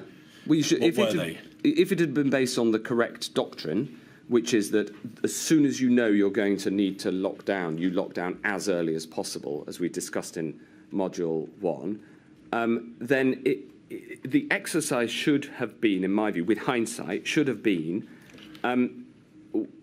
when we were faced with a decision, do we lock down or not, are we going to lock down the country? And at what point? How much data do you need? Because, of course, these are all times of enormous uncertainty. How much data do you need before you make a decision? What are the thresholds for deciding to lock down? When are we going to... what MPIs are we going to put in place, and in what order? How do you do this, save lives in the least damaging way? These are the questions we should have been addressing at Nimbus, not are we going to find enough mortuary space, and who should decide on the prioritisation of NHS treatment? Just to unpick some of that, please, Mr Hancock. So there was an obvious debate around an understanding of the likely impact on the NHS of this case scenario eventuating. Mm-hmm. There couldn't not have been, given the debate about body bags and the sheer numbers. It was a sort of presumption at the start of the exercise. Indeed. If the people who attended, ministers, officials and advisors, had no illusion but that a coronal virus pandemic, and we've debated, of course, the understanding as to when you realised game was over and it was coming and there was no effective way of stopping it. Having appreciated that these were the sorts of deaths that were going to eventuate, yes, why was there not consideration given, not just to the doctrinal point that you raise, which is what do we do about lockdowns, and if we have a lockdown, should we go early? Why was there not, in a more general sense, any debate or thinking about infection control countermeasures, home isolation, household isolation, shutting schools, all the other measures which in due course were imposed? That debate is absent. Why do you think that was? Because the Nimbus exercise was put together on the basis of the 2011 pandemic flu strategy, which was based on the wrong doctrine that the government's job in a pandemic is to manage the consequences of a pandemic, not to stop it happening. And that is an absolutely fundamental learning that we must, as a country, embrace. If there's one thing that this inquiry learns, and I think it's very good that the inquiry is proposing to do a report after modules 1 and 2, because this central question of when do you lock down, what are the triggers, in what order should NPIs be brought in, how much data do you need? Because, of course, this is all done in a time of growing data. If you wait, you get more data, and so you can make decisions with more confidence. What are the legal structures? What are the operational structures that we should have ready in peacetime so that we can then bring them up to speed quickly? For instance, having a testing system ready to go, having a vaccine contract ready, having the domestic vaccine manufacture, which in my view is critical national infrastructure, and we should not rely on that happening abroad. All of these questions are central to the, in my view, to the inquiry, but they're also should have been at the centre of Nimbus. But I'm not criticising the people who put Nimbus together. They were putting together an exercise that was based on the then plan, the 2011 pandemic flu plan. And at this point, it was still 50-50 whether it would escape China. Your point about learning lessons for the future, and it needs no emphasis. Coming back to whether or not something went wrong functionally with the outcome of that exercise. This was an exercise which wisely was put into place to deal with a coronavirus pandemic, to deal with examination of the practical measures that might be required. In the teeth of a pathogenic outbreak, which was already taking place, and it was a coronavirus outbreak. Yep. It was a ministerial and advisory tabletop exercise designed to try to address the very problem faced by the United Kingdom. And it fundamentally, there was a complete absence of any attempt to identify what sort of measures might be required and what the terrible thinking would have to be about whether they are implied. Yeah, the question simply wasn't asked. Right. Is that a... Yes, my lady. I shall return at 1:45.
Keith. Could we have, please, 47779, page 2 on the screen? Mr. Hancock, this is what's called a reasonable worst-case scenario clinical alignment planning meeting. There are references to the Chief Medical Officer and also to Sir Patrick Vallance to reasonable worst-case scenario. You can see there, thank you very much, under the reasonable worst-case scenario, there's a reference to 50% proportion symptomatic. So that goes back to the point you made earlier about, well, regardless of our developing understanding, a wise and sensible approach is to apply it on apply a precautionary approach and just assume it's going to be a certain level. Could we just go back to the first page, please? Sir Patrick Vallance, JVT, Keith Willett, Jenny Harris, and some other individuals dialed in. Can you recall, it may be you can't, it's too long ago, but do you recall whether or not this meeting was brought to your attention? I can't recall it specifically being brought to my attention. That isn't to say it wasn't, and it certainly would have informed the advice I was getting from many of those present. A day before, according to your statement, on the 13th of February, Mr. Hancock, paragraph 191, we needn't put it up, you say that SAGE came to the view that China had failed to contain coronavirus. So in the context of this debate about the two scenarios, either they contain it or they don't and it becomes a worldwide pandemic, can you recall your reaction on being told on the 13th of February that China had failed to contain the virus? No, I don't recall being told that as early as that. But this is from your statement, paragraph 191. I'll turn to it. Could we have, please, the statement on the screen? 191. It's paragraph 191. I'm afraid I don't have a page number, but perhaps somebody behind me can assist. Yes. If you've got the page number there, Mr. Hancock. The page number is 45. It says on 30th of February, SAGE came to the view that China had failed to contain COVID-19. I don't recall when I was told that. Right. My next question. That was a seminal moment. In the context of this debate, you were told there's a 50-50 scenario. It's contained or it's not. And if it's not, then subject to sustained community transmission, it's game over.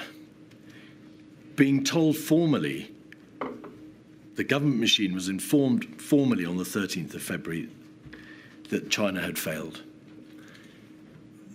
Would you acknowledge that that was a vital moment? It certainly should have been. Yeah. Yes.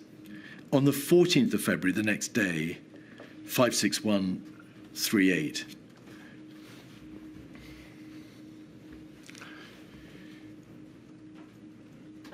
Page 7.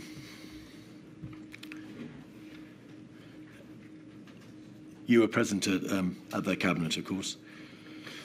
Page 7, thank you.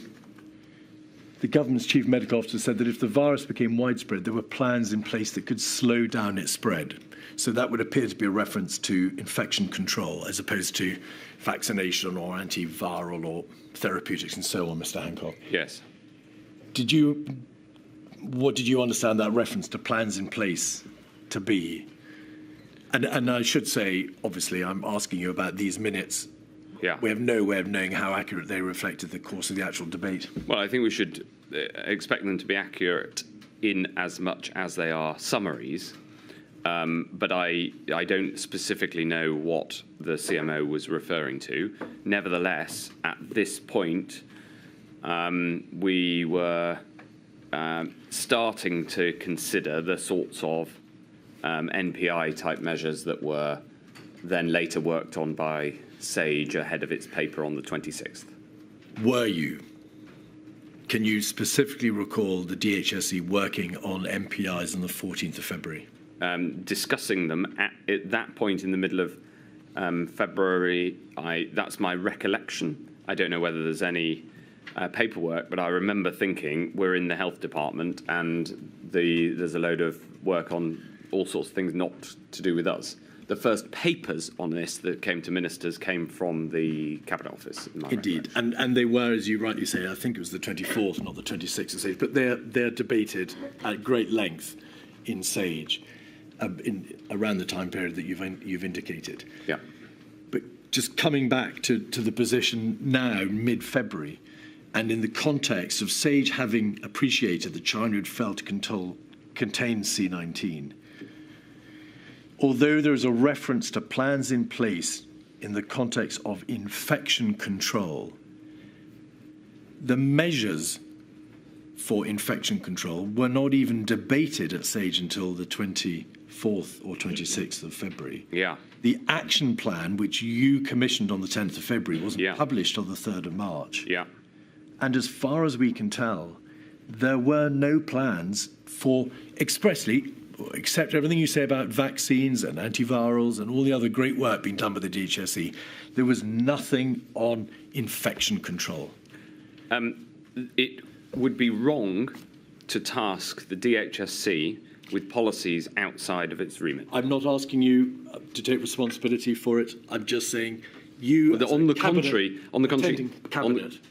my recollection is that we did take responsibility for it. We did work that was out with our remit, and I think that it was Secretary of State Gove who said too much was asked of the DHSC. I think that's a reasonable presumption because it wasn't happening elsewhere. What plans for infection control were in existence at this cabinet date, the 14th of February, Mr. Hancock?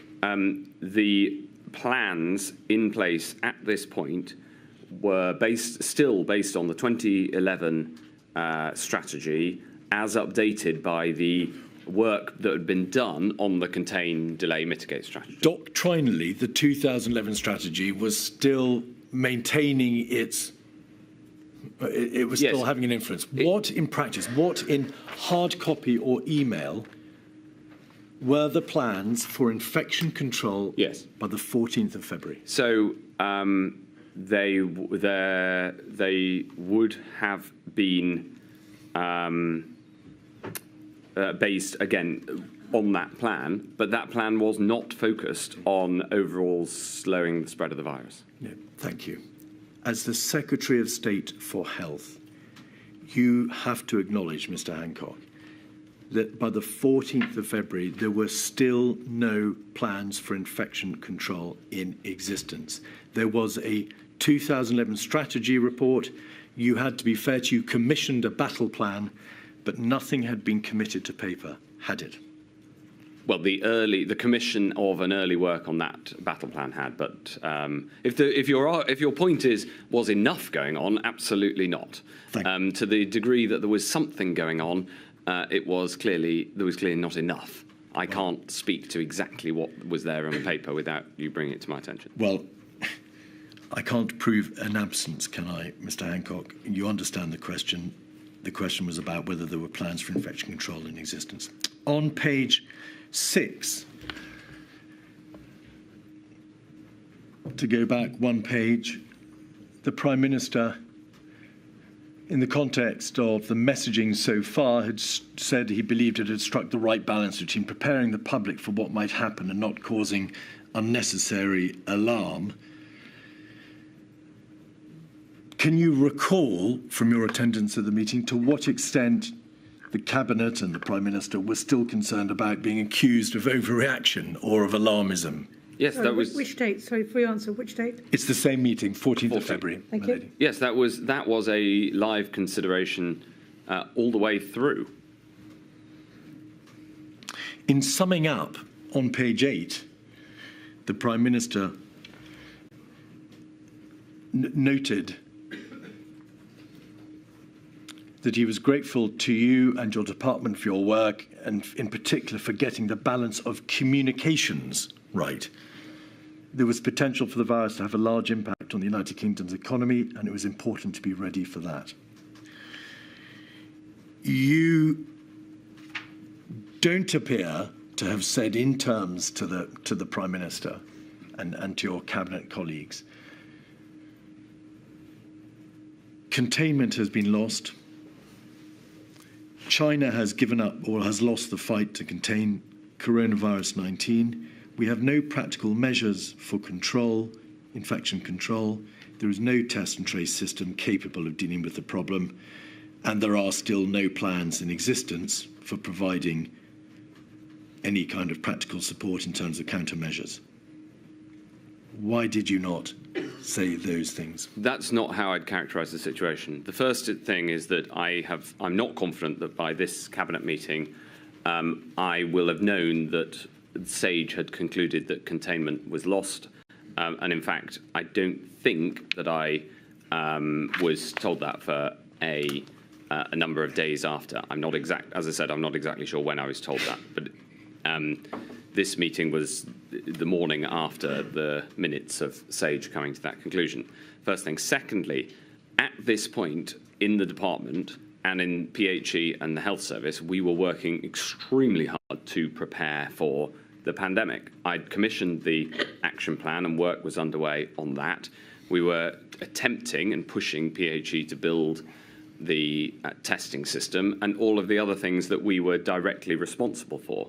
As I say, we weren't directly responsible for NPIs, and that's the focus of your questioning. Thank you. Can I just ask you to elaborate further on not being responsible for NPIs? Obviously, you are the Secretary of State for Health, yeah. But you're also a cabinet minister. And if you just allow me, please, Mr Hancock, and subject to cabinet collective responsibility, also, of course, a major player at the highest level of government. To what extent is it permissible for a Secretary of State to say, on behalf of a department, particularly the department which is concerned with health in a public health crisis, the national countermeasures were not strictly within our purview, that they're a matter for cross-government, when obviously a great deal of time is spent in cross-governmental meetings. You have thousands of calls, thousands of meetings, thousands of officials working round the clock between you all to get on top of this issue. Is that a sustainable position? It is in as far as the point I made. And the point I'm making is that there was a huge amount of work going on these things, including in the department.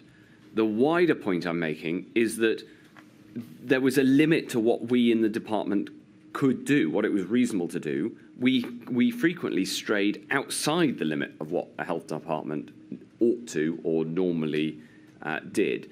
And so so you're asking me for essentially a paper trail around this. Of course, in the national meetings, I should have, it was my role to push for these sorts of measures. The detail of who wrote what the measures should be was not a matter for me. That's the distinction I'm trying to make. So which department of government carried the primary responsibility for thinking about, drawing up and debating the application of countermeasures, infection control countermeasures? Infection control in the population as a whole, as opposed to in hospitals and care homes. National. Cabinet Office. Cabinet Office.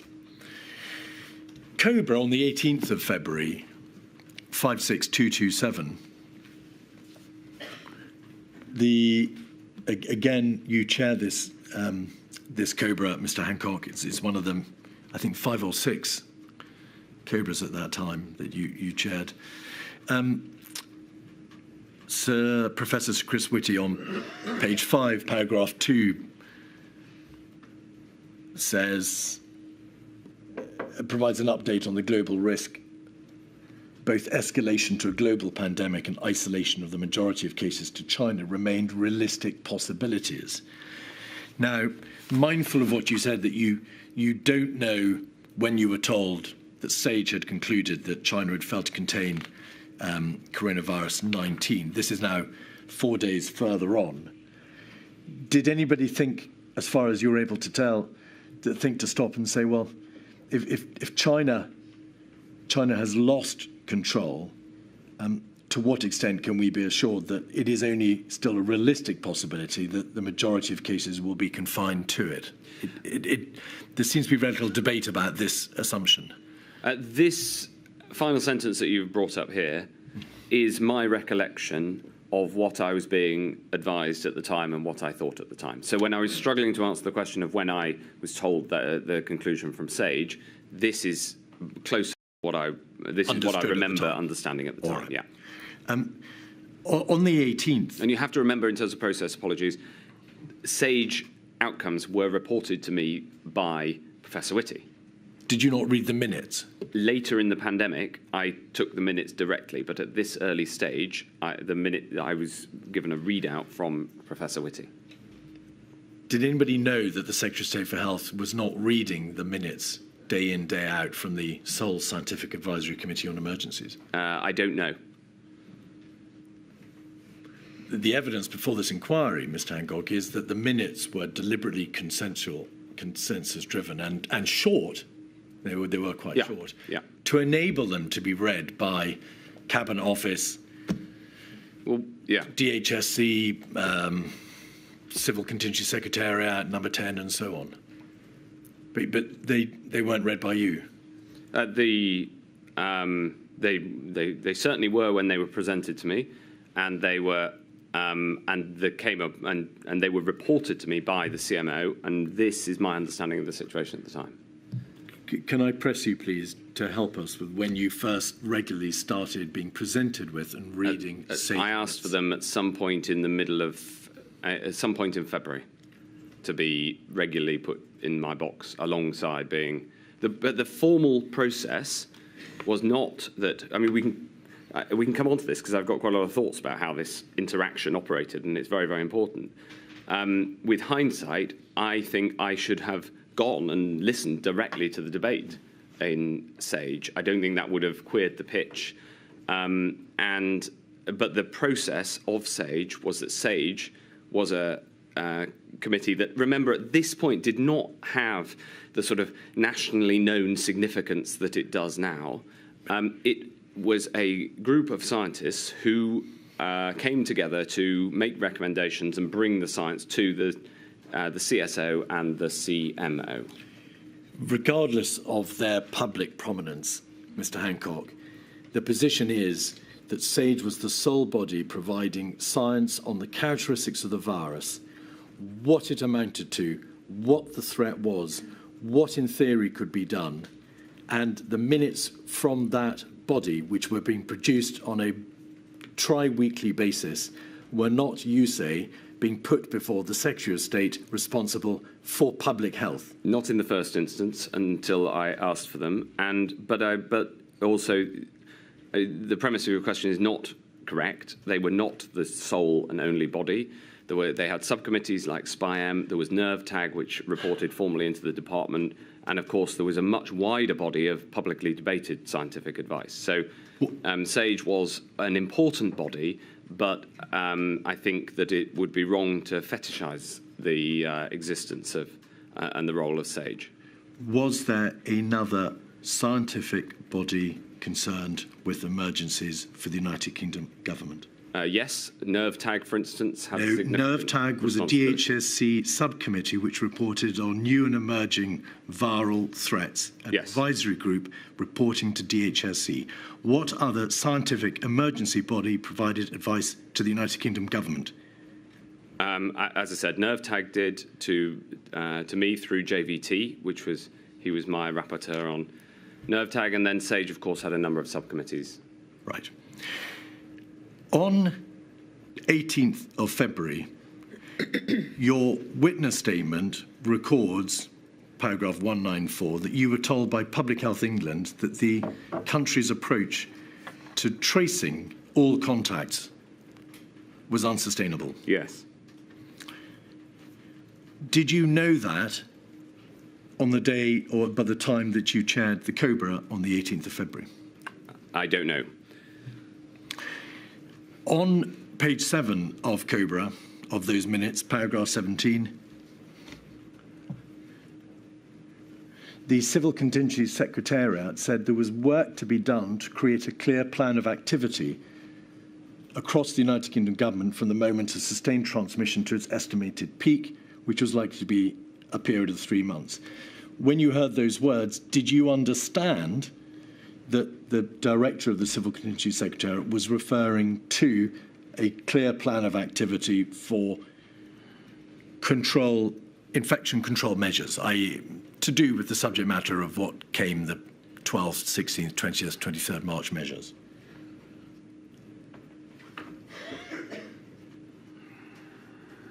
No. What did you take that to be a reference to then? The director of the Civil Contingency Secretariat was a strong supporter of the 2011 approach, if I can call it. Mr Hancock, please forgive me. She said there was work to be done to create a clear plan of activity. What did you understand as the chair of that committee that to be a reference to? Just what is it? To the sort of work that was, for instance, highlighted in the Nimbus exercise. The activity proposed here is activity to prepare for a large-scale pandemic, essentially unmitigated. But you yourself said Nimbus had no reference and made no reference to any countermeasures at all. That's right. So what was this a reference to then? If it was a reference, it was a reference to all the other work that you would need if you didn't take any countermeasures. That was the view. That was the position of CCS, as represented and articulated, for instance, in the 28th of February note from CCS to the Prime Minister, which was all a note about how to manage the consequences of a pandemic, not how to stop it. All right. To get our bearings, Mr Hancock, there was half-term between Friday the 14th of February and Monday the 24th of February, by and large. During that half-term, Italy imposed a lockdown on 11 municipalities. Reports were prepared on the significance of the Diamond Princess coronavirus outbreak, and although you have given evidence to the effect that it may not have been drawn to your attention, NervTag happened to have reported during that time, the 21st of February, that 40% of virologically confirmed cases were asymptomatic. Can you assist the inquiry, please, with what, if any, work was done on countermeasures for infection control between the Cobra of the 18th of February, and I've just shown you the reference to the CCS, and the 28th of February, which was when a paper, as it happens, was prepared by them. Do you know whether any work was done other than in relation to that paper? Yes, there was work. There was scientific work being done by SAGE on the consideration of NPIs. There was a note that was put together by SAGE, which is dated the 26th of February, that was considered at the 27th of February meeting by SAGE. You referred to that earlier. Yeah. Do you know whether or not pen was put to paper in any way by government to set out even a broad outline of what practical infection control measures might be required to be implemented? Yes, the department was drafting what became the action plan. Now, there's a genesis of that plan. We started, I commissioned a... Can I, forgive me, I'm going to come to the plan in a moment. Okay, and but at this point it was being drafted, so yes. Right. So the plan, which was published on the 3rd of March, has been drafted, worked and on. SAGE was doing scientific work, yeah. But there was no draft anywhere being circulated amongst relevant bodies between Cobra on the 18th and the 28th of February when they reported setting out possible countermeasures. The work was being done on the action plan. That was the work going on in the department. And there was work being done within the SAGE structure, which came to the 26th of February paper. And furthermore, there was work being done by lawyers on the legal framework needed. The pandemic bill, the coronavirus bill became the Act, all that. And the measures that were needed under the Public Health Act 1984 in order to have legal recourse for mandated quarantine. Legislative proposals are not non-pharmaceutical interventions. Yes, they are. All right. Well, but as a matter of fact, they are. And it's very important that I correct you on that point, because if the inquiry comes to the wrong conclusion on that, it will be a mistake. Communications are very important non-pharmaceutical intervention. Legislation is a very important non-pharmaceutical intervention, because if you want to have, for instance, a stay-at-home measure, you can't have it in a mandatory sense without legislation. So I'm emphatic on that point, because you've made that mistake twice. Mr Keith, I think we're going round in circles. I think we were here this morning. On the 28th of February, a view was expressed by a Prime Minister when this CCS report was debated, that the biggest damage may be done by overreaction. Yes. What was your response? I don't recall being told that that was his view of the paper. On the 28th of February, your statement records, however, that your belief that Number 10 was stopping the Prime Minister from saying publicly anything about the virus. Yes. So the 27th of...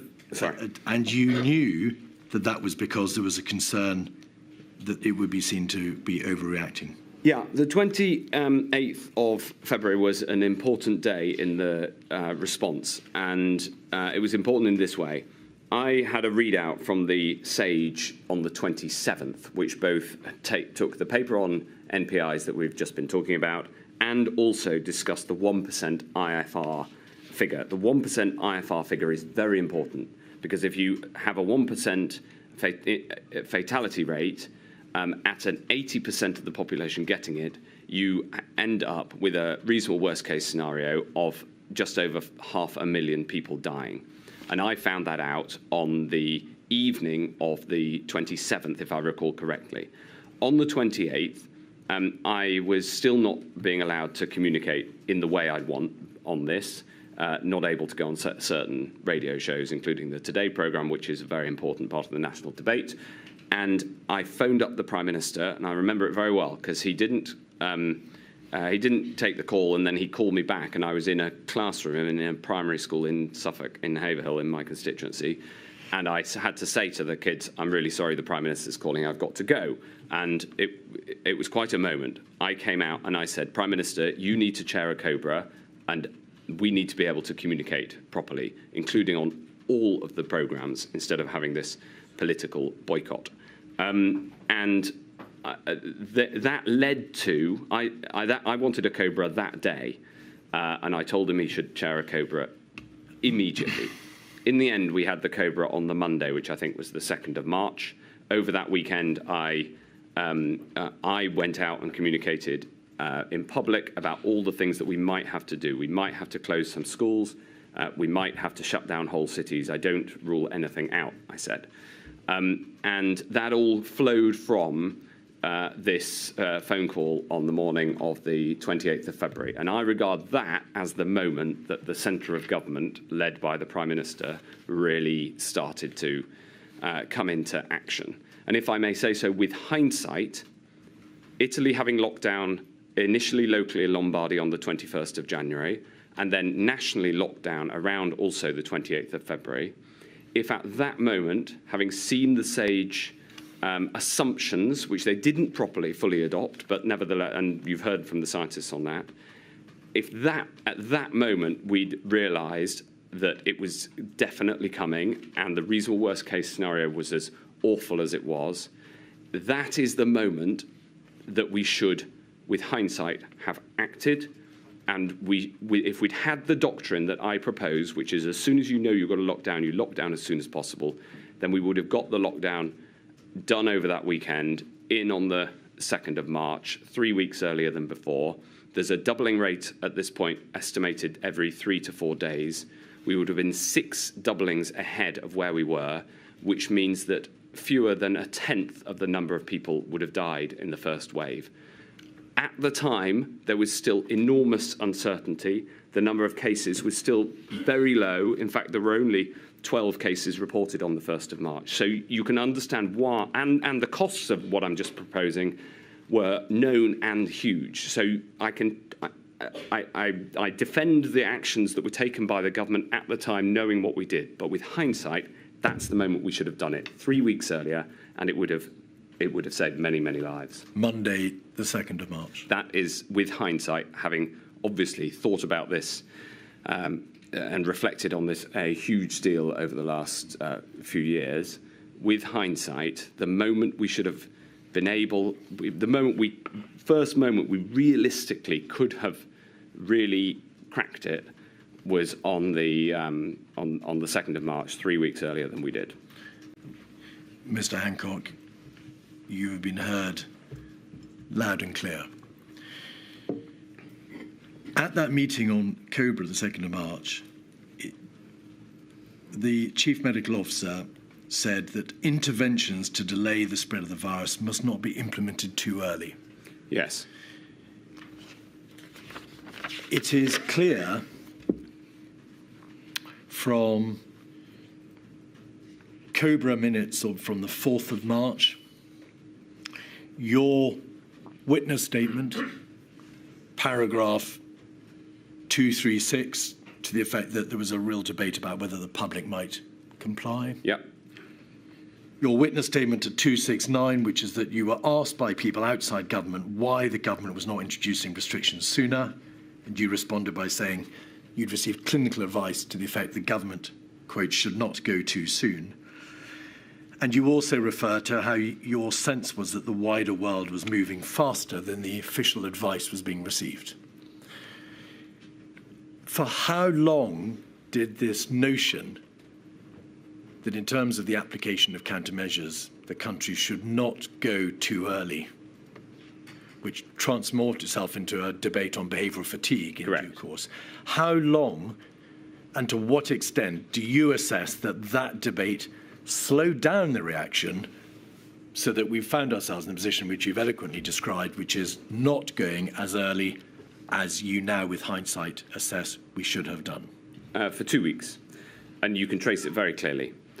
If you take the 28th of February as the moment when it became clear that action was going to be needed, and the work was put together over that weekend, the Cobra on the 2nd in the end, the action plan finally published on the 3rd. As it happens, on the 1st, it was a Sunday, I spoke on the MAR programme, and when asked, will you lock down whole cities, I said, I can't rule it. We can't rule anything out. Incidentally, to show where society was up to and the broader debate, when I said you don't want to go too early, the response was, well, yes, we all know, we all think that. So this is not just a government thing. This is a whole of society question. And there was then, from that period, that weekend, the discussion was then when to go, not whether to go. So it switched from whether to go to when to go. And we held fire because we didn't know how long the public would put up with measures for, and that was the clear scientific advice. And on this, Patrick Vallance and Chris Whitty were completely united. I don't recall any distinction between their views during this period. And then on the 13th of March, we effectively came to a different view.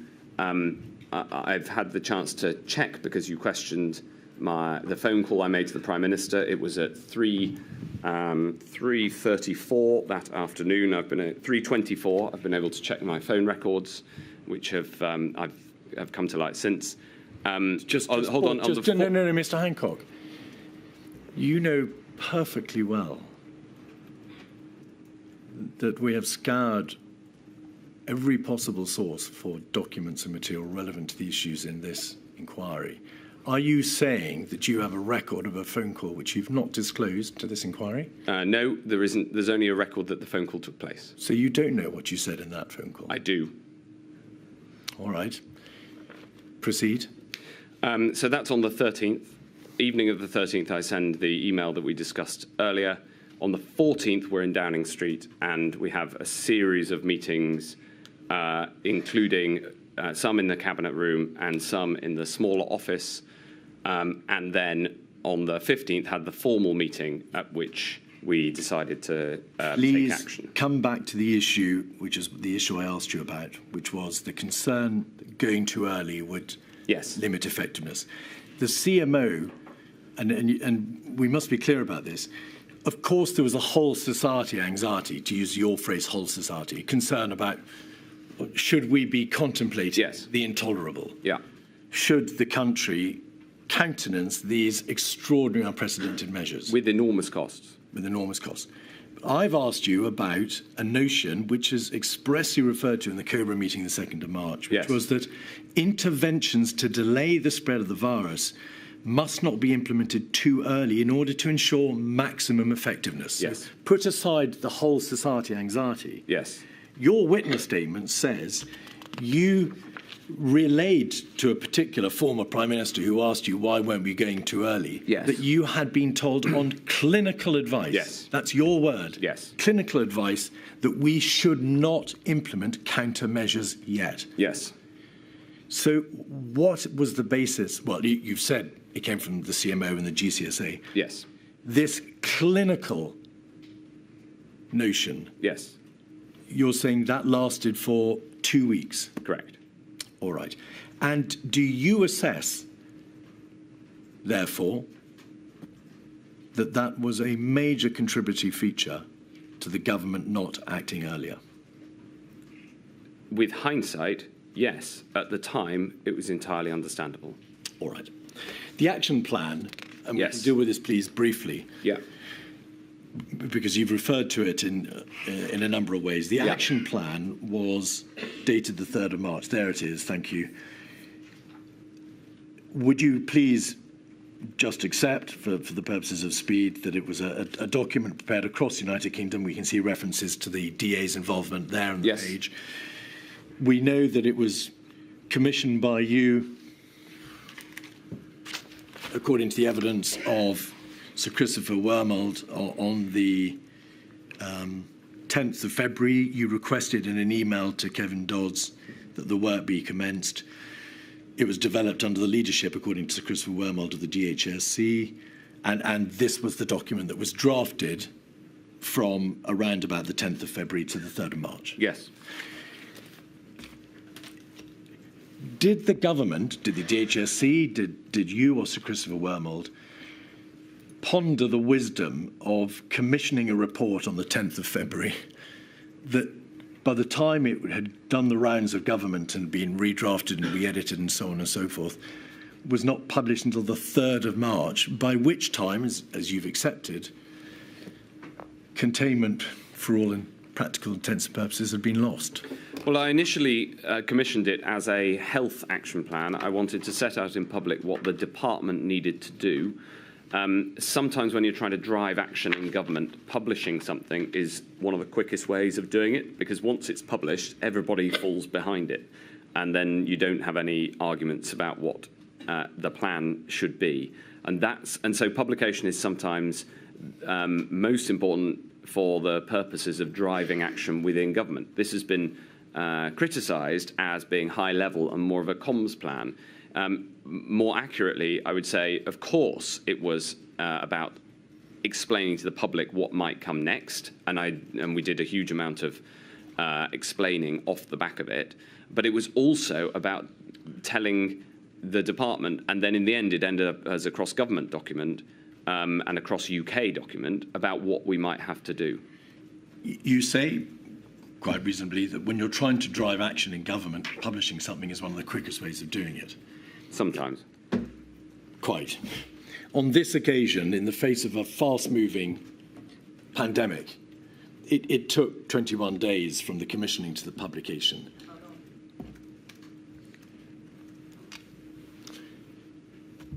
So it wasn't terribly quick. Well, in the grand scheme of government documents, that's unbelievably fast. They normally take months. The civil service team who worked on this were absolutely brilliant inside the DHSC It was then slowed down when it was sent for clearance, and I think there's been some discussion of that, and that was deeply frustrating.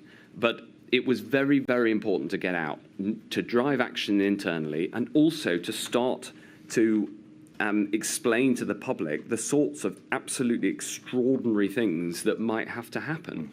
It was the first time we communicated to the public that we might have to shut schools, close down whole cities, ask people to isolate at home. These are huge, unprecedented interventions, and it was very important to start to communicate that to the public. I've not suggested that there wasn't merit in the document. I've asked you about the delay in its publication. I wish it had come out quicker. At page 4, without going to it, the document claims that the United Kingdom is well prepared.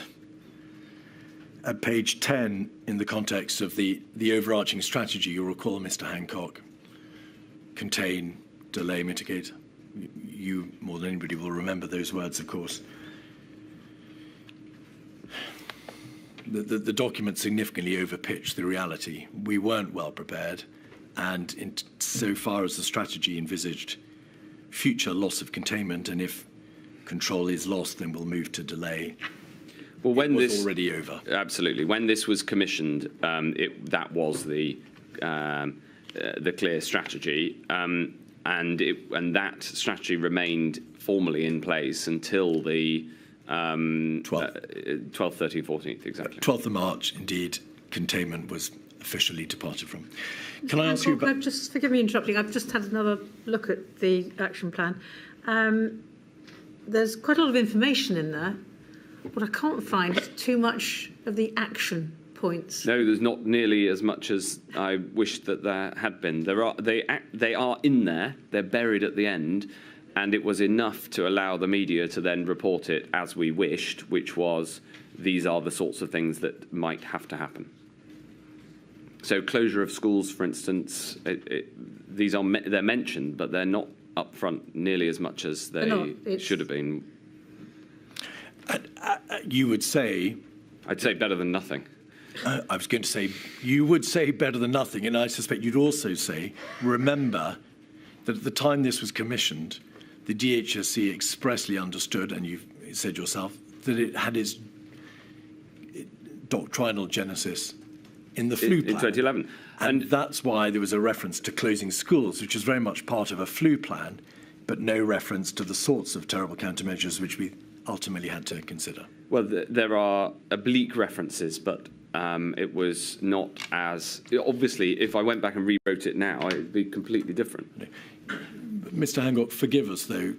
I asked you basically what the worth of it was. You've accepted that there are only, in your words, oblique references to the sort of countermeasures which ultimately came to pass. Yeah. Schools is different because that's based on the genesis of the 2011 strategy. Your officials and others worked for weeks on it, for 3 weeks. Yes. It was informative and perhaps revelatory to some. Yes. As the government's sole strategy document, it had significant flaws. It was, when it was commissioned, we were still on the strategy, which I have... Explain. I've been pretty clear that I am not a fan of the strategy the doctrine that we went into this pandemic. So why did you sign off on it? Because that was our thinking at the time.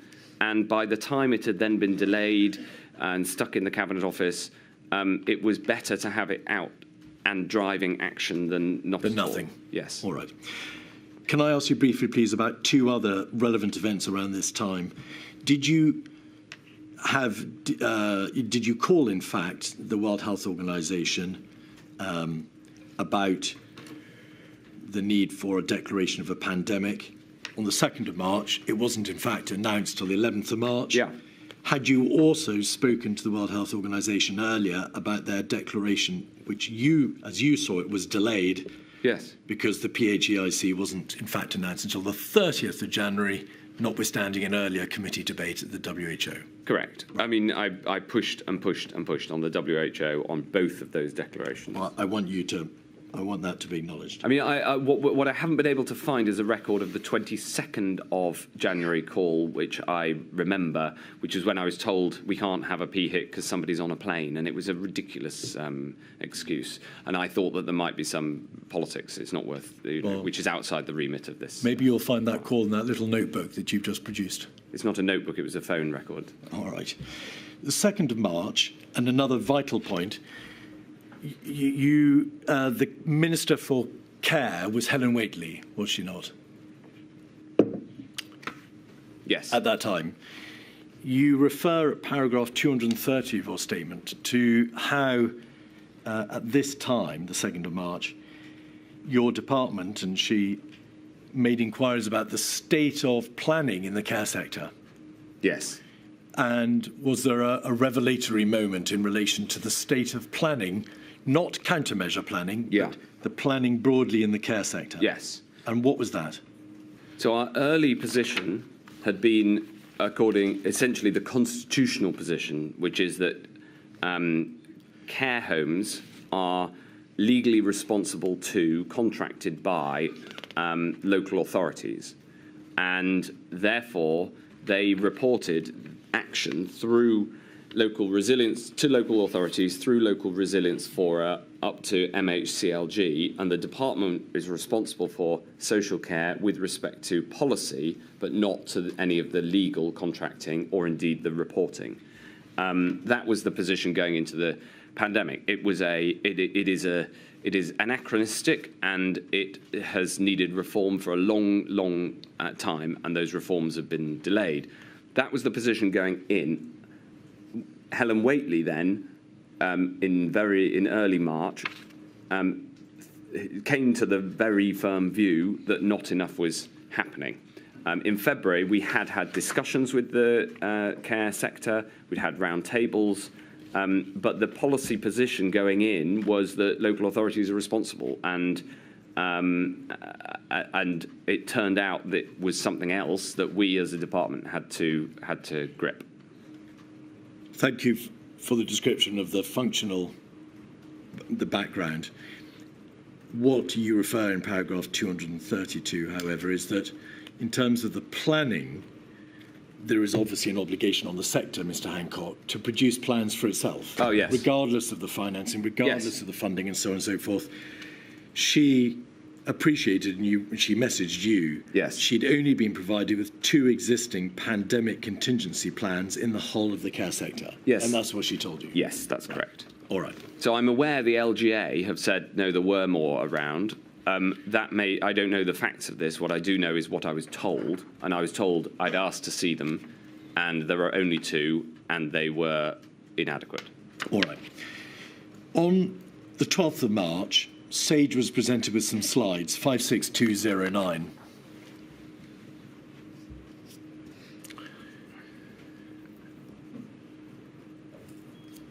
At page 2,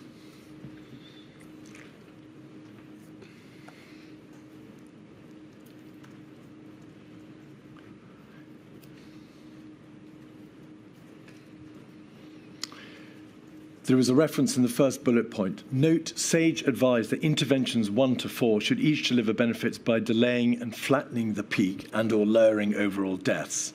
If you just retain that thought, please, Mr Hancock, which is the 12th of March, and we'll look at the Cobra minutes itself for the 12th of March, 56221. Page 5, it's a Cobra chaired by the Prime Minister. At page 5, paragraph 2, you were there. The chair invited the GCSA to outline the objectives of implementing the interventions. And you've explained how, of course, by this stage, there is now debate about the nature of the infection control interventions. The GCSA said that the aim was not to completely suppress the spread of the disease. Not only was this not possible, but it would likely lead to a larger second peak later in the year. So my question to you is this, you've helpfully described that the reasonable worst case scenario debate didn't slow things down. The debate on what became behavioural fatigue did slow things down. to what extent did the debate about if you mitigate and you flatten a wave, if you suppress completely the wave and you go for an eradication policy or suppression policy, it may bounce back like an uncoiled spring, I've mixed my metaphors, later in the year. To what extent, if at all, did that concern or debate also ensure or lead to a slowing down of practical action being taken?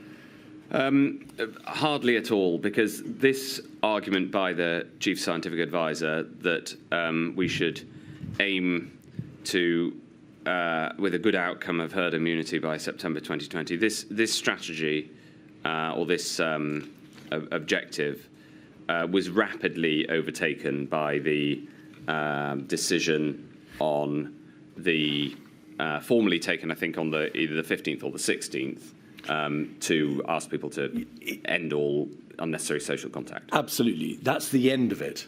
Yeah. Well, that was the suppression strategy in full force by then. Yes. When did the debate about flattening versus suppression, over that uncoiled spring, yeah, first find its way into the WhatsApps, into the meetings, into Sage, into Cobra, and so on? It happened very rapidly on the 13th, 14th, and 15th of March.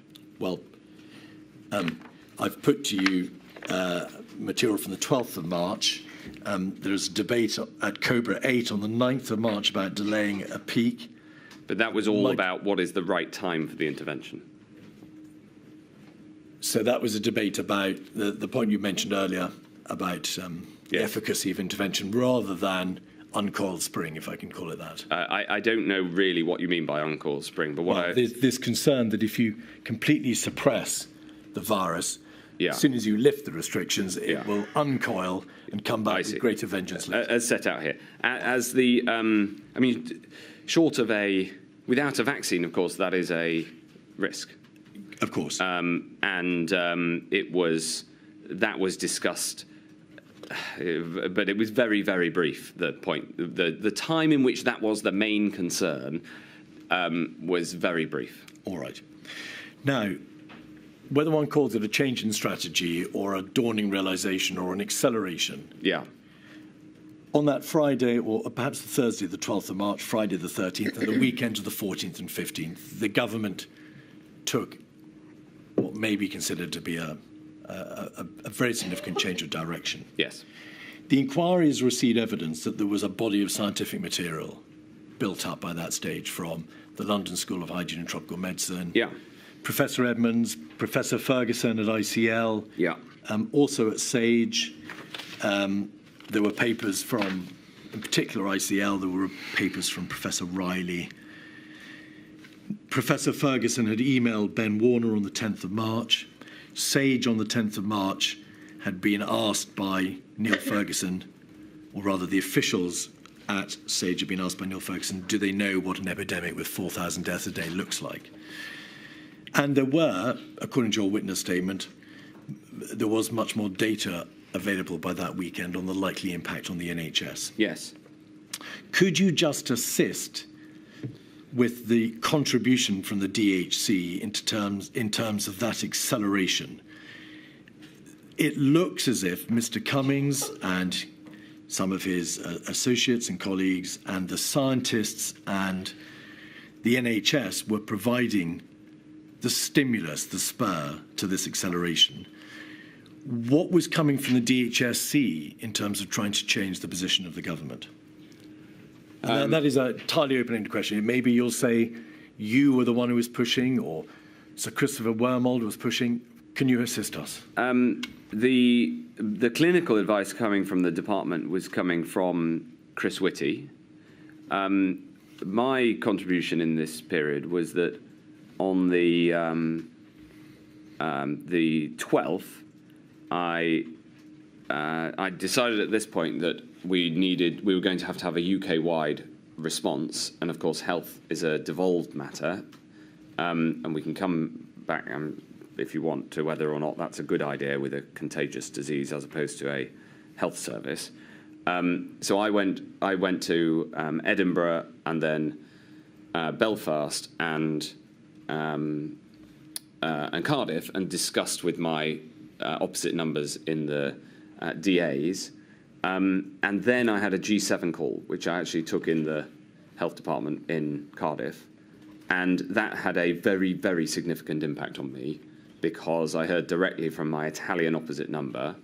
And we thought the Italians had acted early, but he was saying he wished he'd acted earlier still. And this argument that you should delay and to time it right, he had no truck with. So that had a very significant impact on me. And that was the point at which I started actively agitating for very firm action for a lockdown. I spoke to the Prime Minister. I emailed him that evening. We've been through this a couple of times.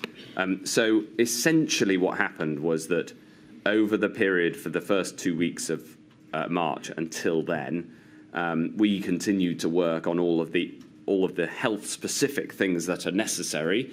The NHS response. It was at that time we were working on. We got the Nightingale Hospitals programme. If I may get acute health measures, perhaps. The measures directly within the Health and Social Care Department's remit. Yep. The question of lockdowns by then was correctly located within the Cabinet Office as the lead department on it. This had all happened since, which effectively was kicked off on the 2nd of March, Cobra, when the Prime Minister took the chair. So my time in that period was essentially focused on what are we going to need in the health and social care area, given that this is clearly coming. On Saturday, the 14th of March, and I'm not going to take you through what you know to be the number of meetings which you attended. Yeah. That there were a number of crisis meetings attended by various people. Yeah.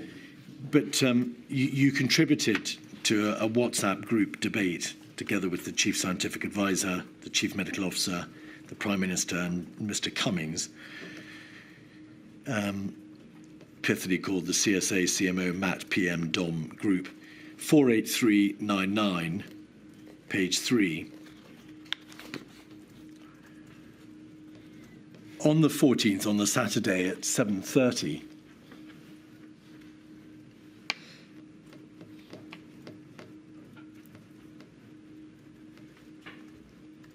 7:30.49, it may be over the page.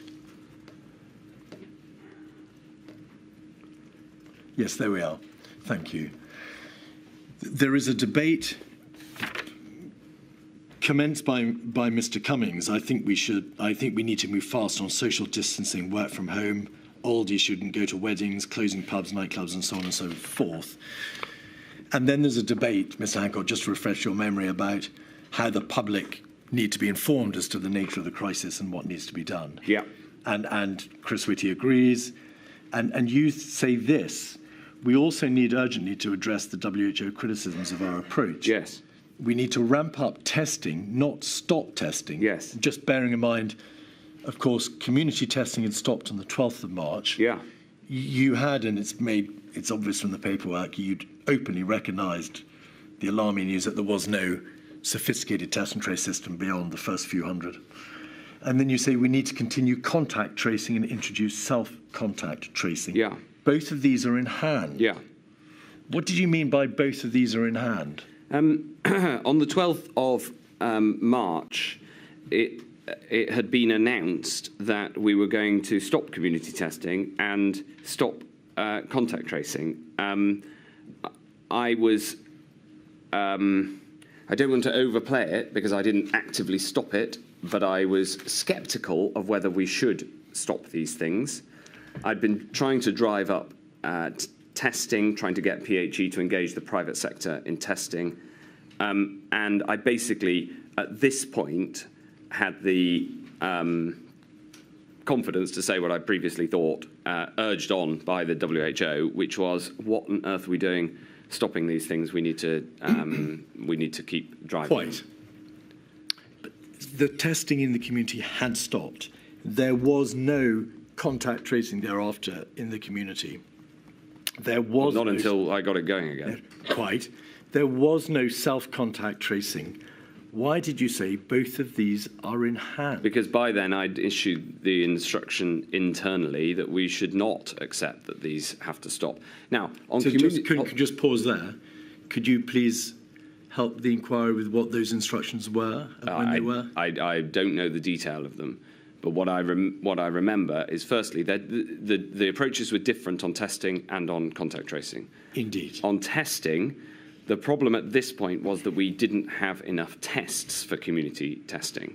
And you'll know that the action that I took, both of these are in hand, the action I took with David Halpin and Will Waugh, who was at number 10, was that we arranged a meeting on the 17th of March to try to electrify the growth of testing.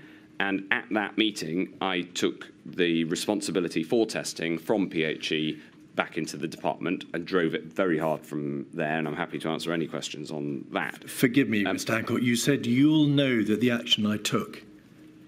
What? You said you'll know that the action that I took, etc., and therefore this is on hand. Well, I must put to you, I don't give evidence, I've never given evidence in these proceedings, but you cannot say you, the inquiry, will know that. The inquiry does not know that you took any of those steps or that both of these are in hand. I apologise. I should have said, as I set out in my written statement, I took the responsibility from testing from PHE into the department, and we set up the 4 pillars that became 5 pillars, that became the 100,000 testing target, that became test and trace. The second thing is on contact tracing. We'd stopped, PHE had stopped contact tracing, and the action that we took after this was to restart contact tracing and do it at large scale using a scale model of how to deliver it rather than a specialist model, if I put it that way, and also introduce self-contact tracing, which became the app.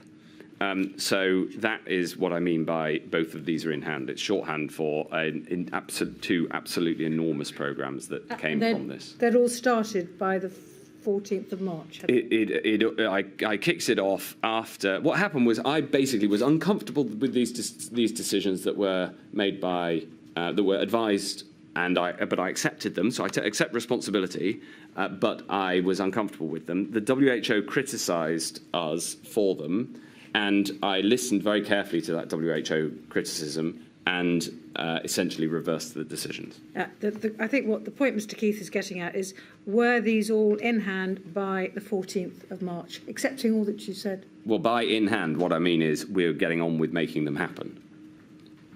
Right. We didn't have a big testing program. These things take months to build rather than being immediate. But the reason I put both of these in hand, I didn't want to say this is a decision that I'm asking you, Prime Minister, to opine on. I'm just saying I have got on with this. I'll move on to the next point. The lockdown decision. You have candidly and openly already acknowledged today that with hindsight we should have locked down much earlier, and you've given a helpful indication as to when that might have been possible. I just would like, please, to take you to paragraph 23 of your witness statement, where you set out in broad terms that view. It's page 6 of the major statement, but I think it's important that absolutely on the record of your statement we can see how you've put it. With hindsight and information we did not have at the time, it's now obvious that we should have locked down much earlier. I say that with hindsight. It was not at all clear at the time. The scientific caution over locking down was based on uncertainty over how the public would respond and poor data. And you explain how new evidence came to light, and of course SAGE says we're further along the epidemiological trajectory than it had understood, and so on and so forth. The discussion was centred on the timing of the lockdown because of strong advice, for example, from independent scientific pandemic insights group SPI-B, that people would likely only put up with lockdown for a short period of time. that advice, you say, clearly turned out to be wrong. Can I press you, please, then, for clarity? Are you saying that the only reason that we did not lock down earlier was because of that advice from Spy B, along with the data problem, which you identify earlier in the paragraph, but which advice you say clearly turned out to be wrong?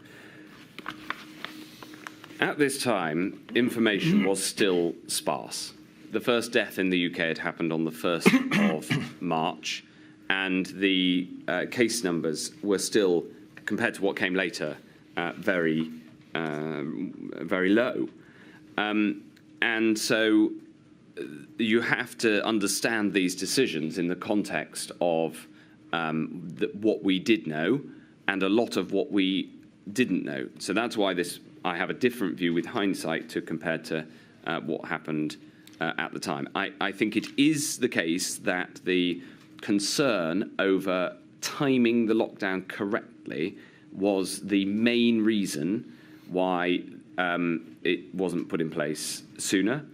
But it's also true that SAGE changed its advice in terms of where we were on the epidemiological curve because of new data that came to light. All right.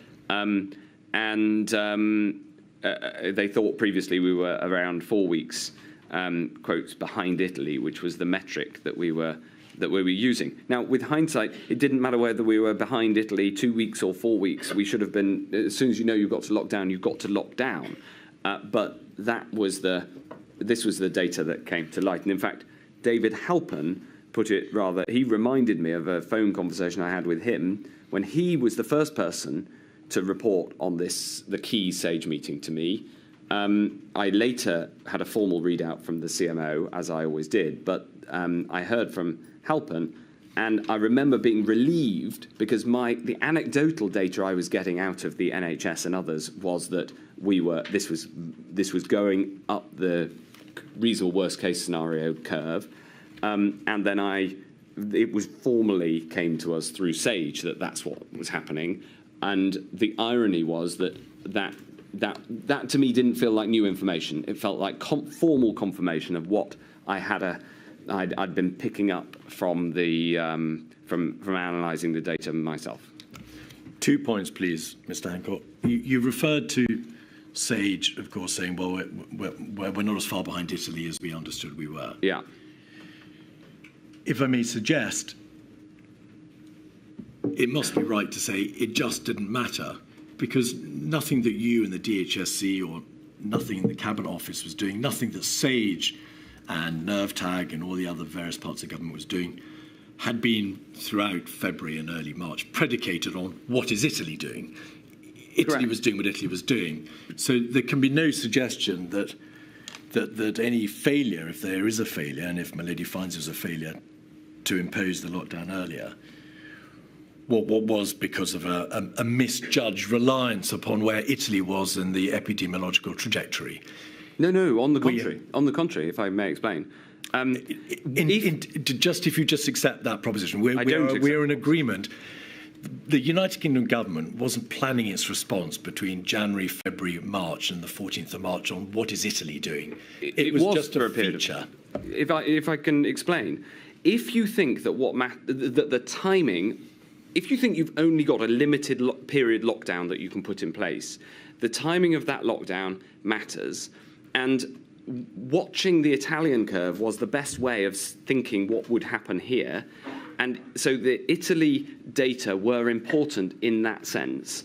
And then you had to judge, compared to where we were on Italy, where to bring in the lockdown. And indeed, we brought in the lockdown earlier in the epidemiological curve than Italy and others did.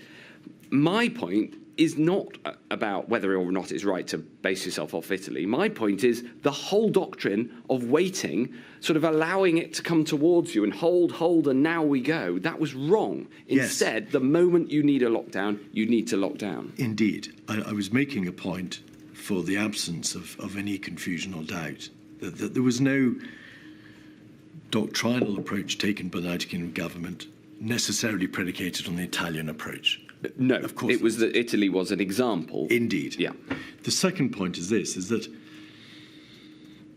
the clinical advice, as you describe it in your own statement, to the effect that going early would limit effectiveness. Yeah. That is obviously and plainly an issue relevant to a lockdown decision, a mandatory stay-at-home order, because that is, just wait, that is obviously the ultimate decision. It's a stay-at-home backed by force of law. To what extent does that behavioural fatigue notion explain or mitigate either delays in the system of operation of government, if that's what my lady finds it there to have been, or in the promulgation of plans, or in any failure just to say how it was, control is lost, the wave is coming, we must practically act now. Where do we put the behavioural fatigue fallacy into the general picture? It had an impact on the decision both to recommend actions to the public, which is an NPI because communications are an NPI, and the mandatory decisions that came thereafter, notably the closure of schools and then the full legal lockdown on the 23rd. The period, I see the period from the 16th to the 23rd as essentially a ratcheting up of lockdown. We went for a non-mandatory lockdown, followed by closure of schools, followed by mandatory lockdown. The same behavioural fatigue argument applied to all three. They are just different levels of NPI. Right. And now, but perhaps before a break, I want to ask you about the rationale for the lockdown. It is vital, Mr Hancock, and the inquiry has done this in relation to a number of witnesses at great length, to examine the rationale both for and against the imposition of the lockdown decision of the 23rd of March, on the premise it was the right decision, but also on the contrary position that it was the wrong decision. So you've already explained how your position is it was the right decision and indeed should have been done with hindsight considerably earlier. I want to just briefly look at the counter-argument. Yeah. It is obvious from the evidence in Cobra, the evidence before the Prime Minister, and in particular the Cobra meeting of Friday the 20th of March, chaired by Michael Gove, that material was being placed before the relevant bodies to suggest, firstly, if we don't proceed to the final ultimate mandatory backed by law stay-at-home order, there will be many more deaths than there would otherwise be. And secondly, that the impact upon the NHS, if those further final steps are not taken, will be devastating. The paperwork shows that on the Monday, the 23rd of March, there was a great deal of debate about non-compliance during the previous weekend, attendance at parks and so on and so forth. There is, by contrast, very little debate on the face of the minutes from the 23rd of March of the data relating to the likely impact on the NHS and also on how many more deaths will be incurred if those steps aren't taken. Do you follow? And as the Secretary of State, I want to ask you, how clear were you that the data showing the terrible consequences of not acting, how robust was it? How clearly was the position set out? Well, by the 23rd of March, the trajectory of those data was unknowable because the trajectory on the 16th was knowable, predicted, and the reasonable worst-case scenario was happening. Of course, we took very significant action on the 16th.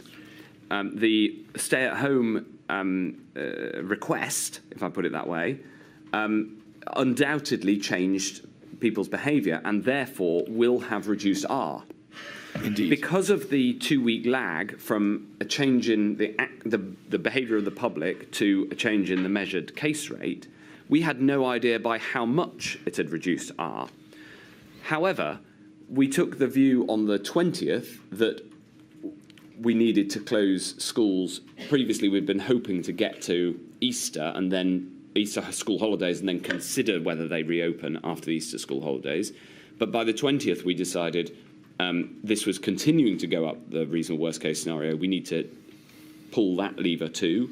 And then by the 21st, it essentially, the data that we considered on the 16th with the data going up the reasonable worst case scenario continued up the reasonable worst case scenario. These are cases where people had caught it a couple of weeks earlier. So we had a greater confidence that we were on the reasonable worst case scenario, which is a terrible confidence to have, and therefore decided to go the full measure. So pull every lever available to us, and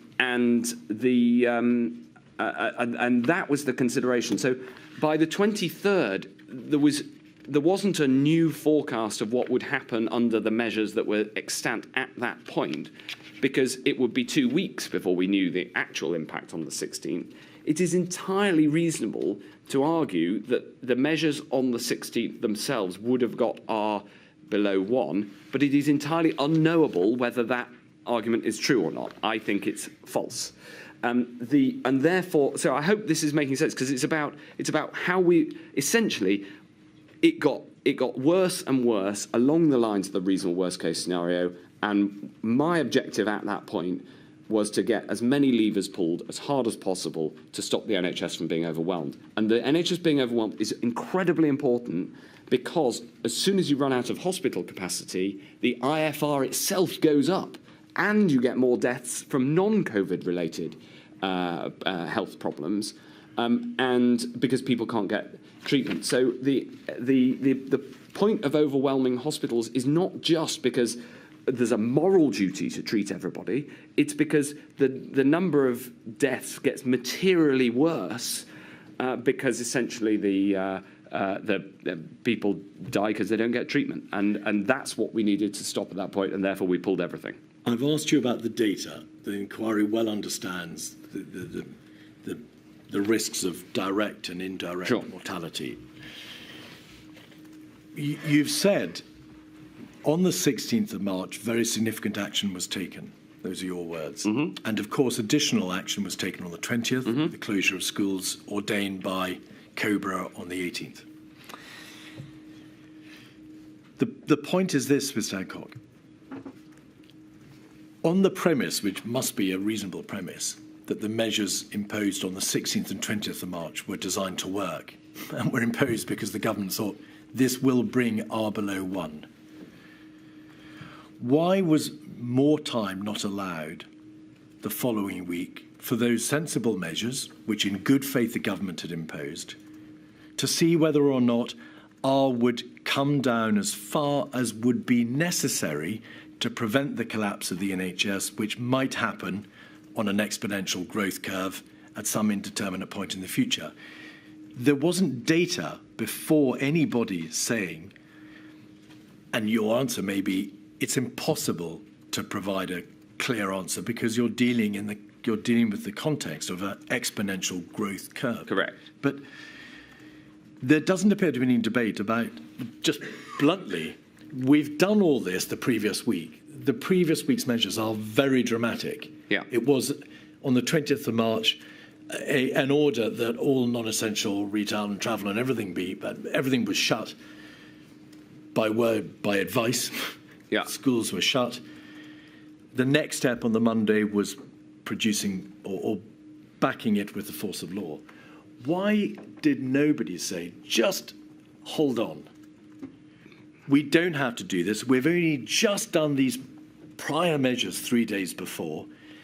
We are entitled to conclude that the R rate is being reduced. There is a high level of compliance, but not as high as we would like and not as high as the data would suggest is required. Let's see whether or not our measures work, at least for a few more days, in order to pause and assess your very own steps before the ultimate, the most divisive, politically divisive and unprecedented step is taken. Gosh, there's so many questions in what you've just there were. put. The first thing is, it wasn't actually politically divisive. No, it's become. I apologise. I'm not suggesting it was then. It is now. Well, so, there is a. Some people forget what actually happened, but it wasn't divisive at all. There was enormous consensual support across very large swathes of the population and almost all political leaders. And in fact, the fact it happened in all 4 nations, led by 5 political parties, not even 4 political parties, at the same time, demonstrates that. Anyway, I set that to one side. I think on the data, the reasons are twofold. The first is to do with what I said before. The exponential growth was happening.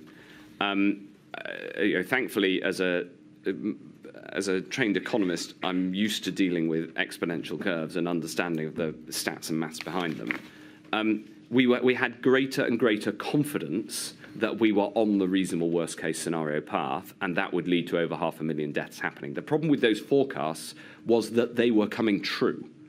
And people have criticised the forecast, and of course the forecast didn't happen because we took action.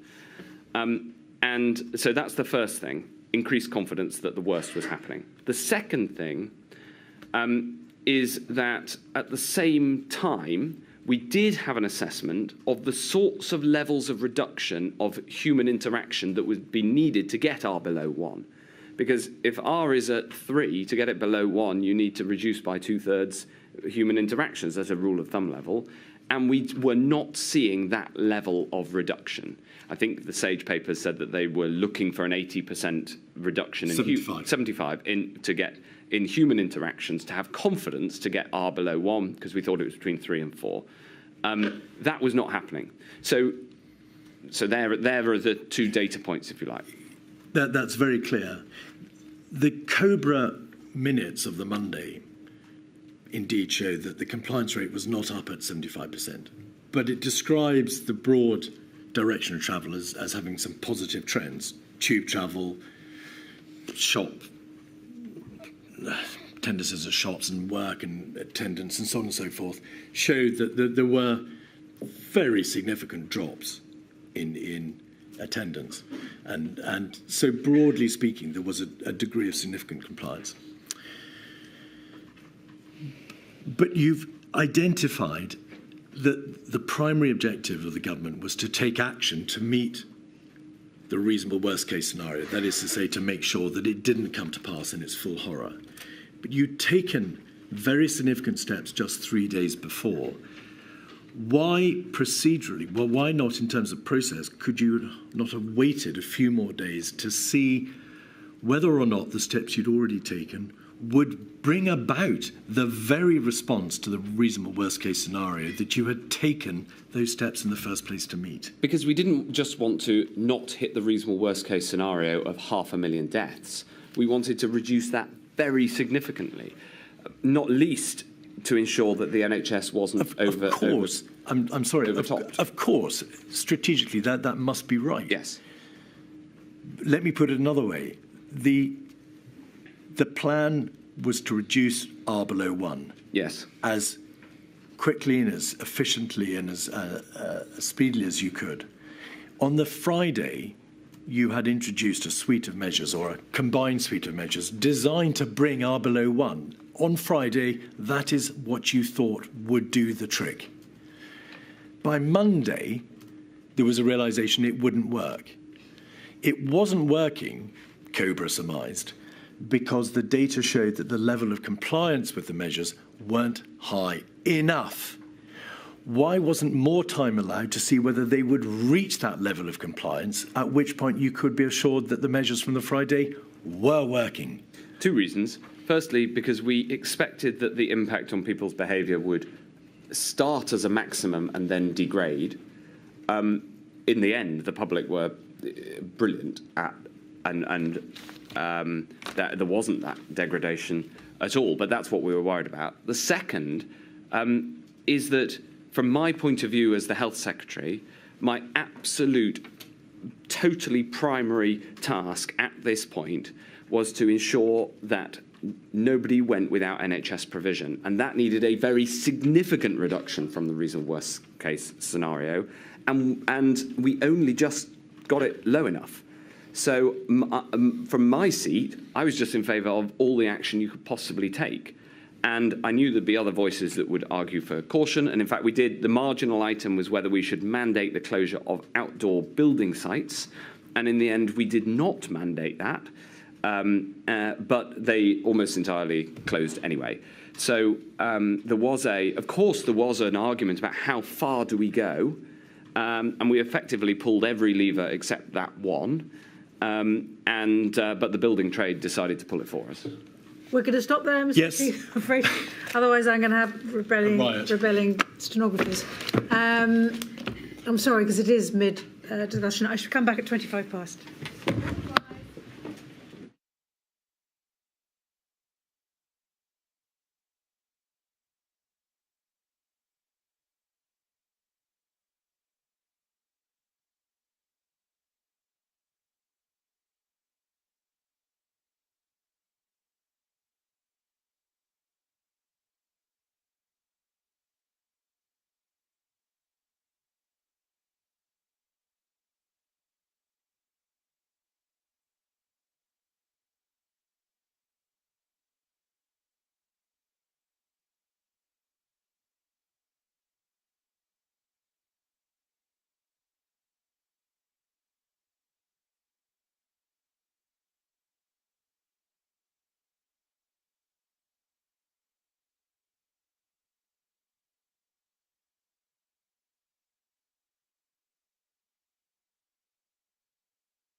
Mr Keith.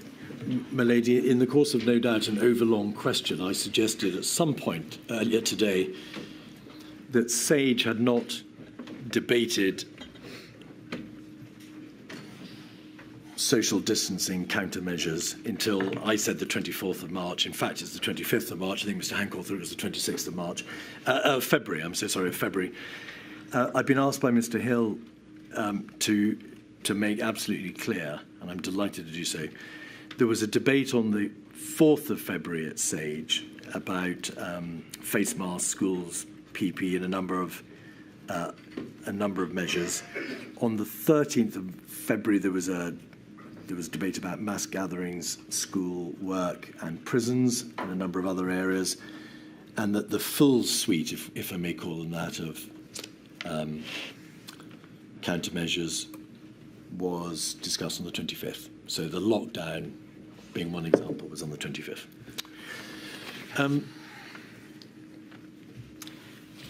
One final question, please, in relation to the lockdown decision, Mr Hancock.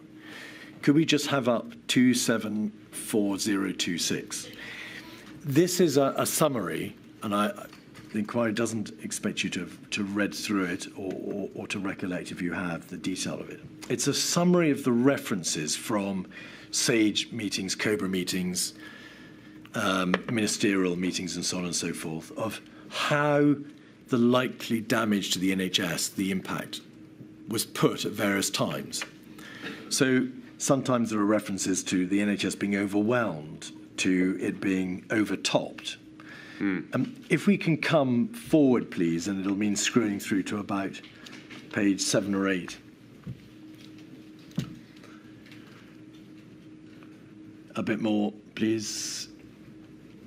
We've got there the 21st of March, the ministerial group meeting over the weekend, where some figures are given about ITU beds. This is just to get your bearings, Mr Hancock. And then if we go further forward one page, we will see information from the Chief Executive of the NHS about the number of beds, ventilated beds, number of beds in London, and so on. You'll see that there's a reference to the government Chief Scientific Advisor 4 lines down from the bullet point relating to him. The worst case scenario was that ITU capacity in London would be overwhelmed, so he uses the word overwhelmed in 9 days' time. Yeah. But the projection, the actuality, 15 days. And then if we scroll through further in the document, you will see the 22nd of March ministerial group meeting, current number of deaths, number of beds, and a reference to the drive to free up capacity.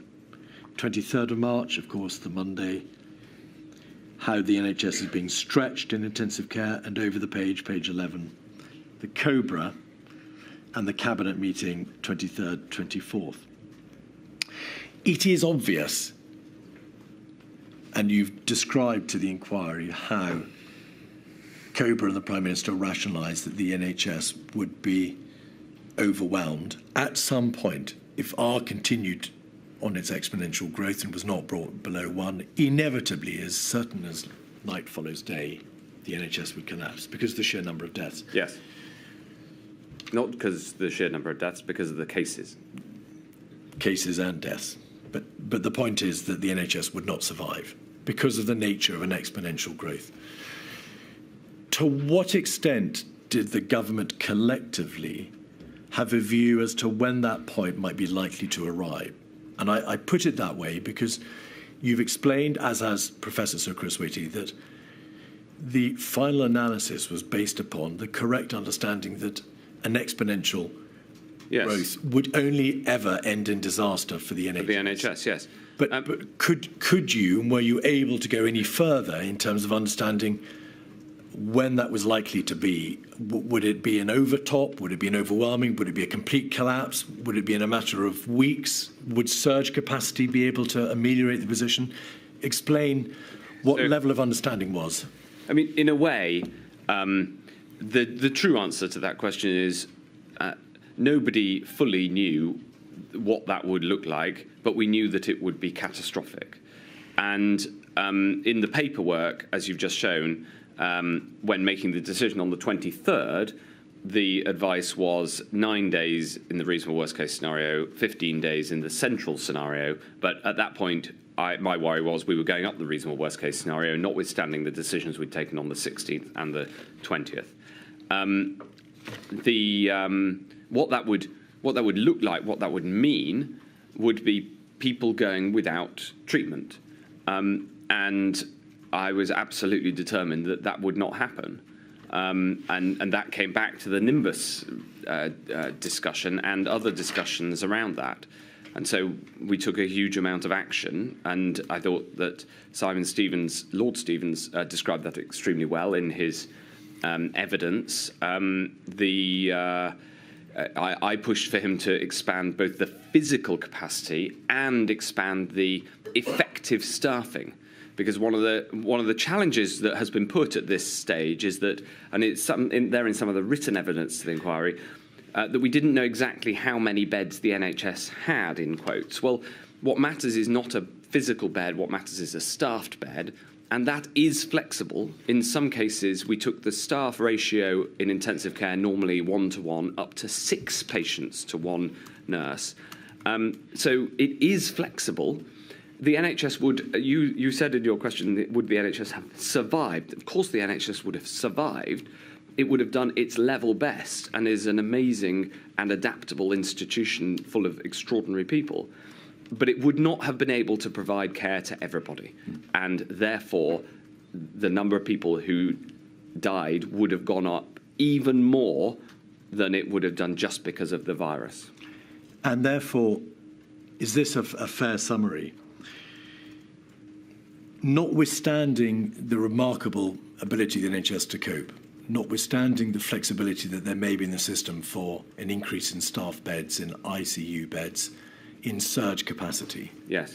Notwithstanding that you could not know and you would never know at what point collapse would come, it was a risk that no Secretary of State responsible for public health could countenance. Yes, that is a good summary. Right. Some other issues, please, Mr. Hancock. Public Health England, the inquiry has understood that Public Health England was disbanded in the middle of the pandemic, to use one of the witness statements. Did you have concerns about the ability of Public Health England in February, March, April to respond to the pandemic? And if so, was that a contributory factor to the disbandment of PHE and its substitution by the UK HSA? Yes, I did.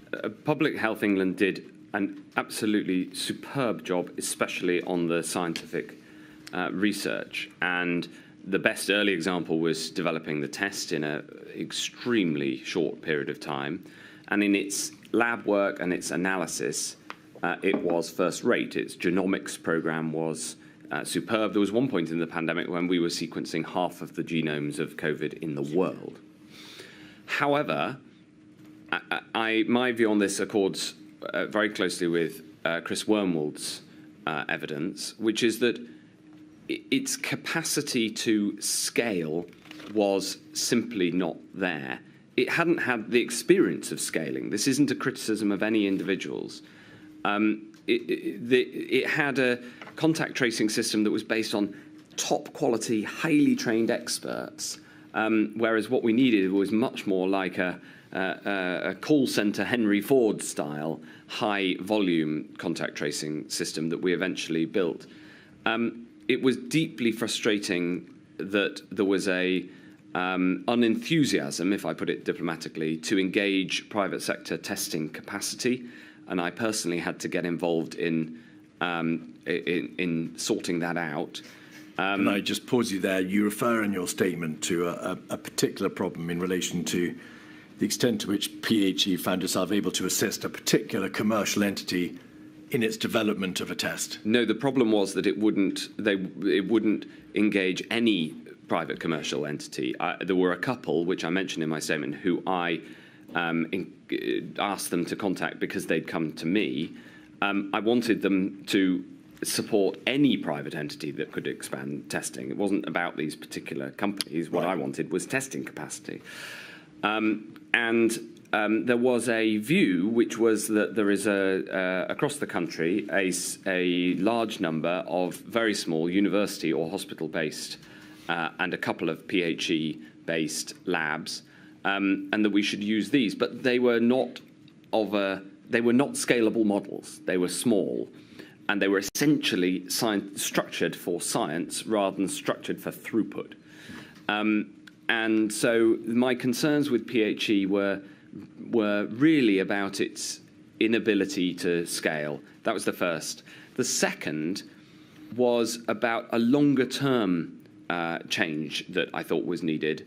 And this was the problem of PHE having two goals.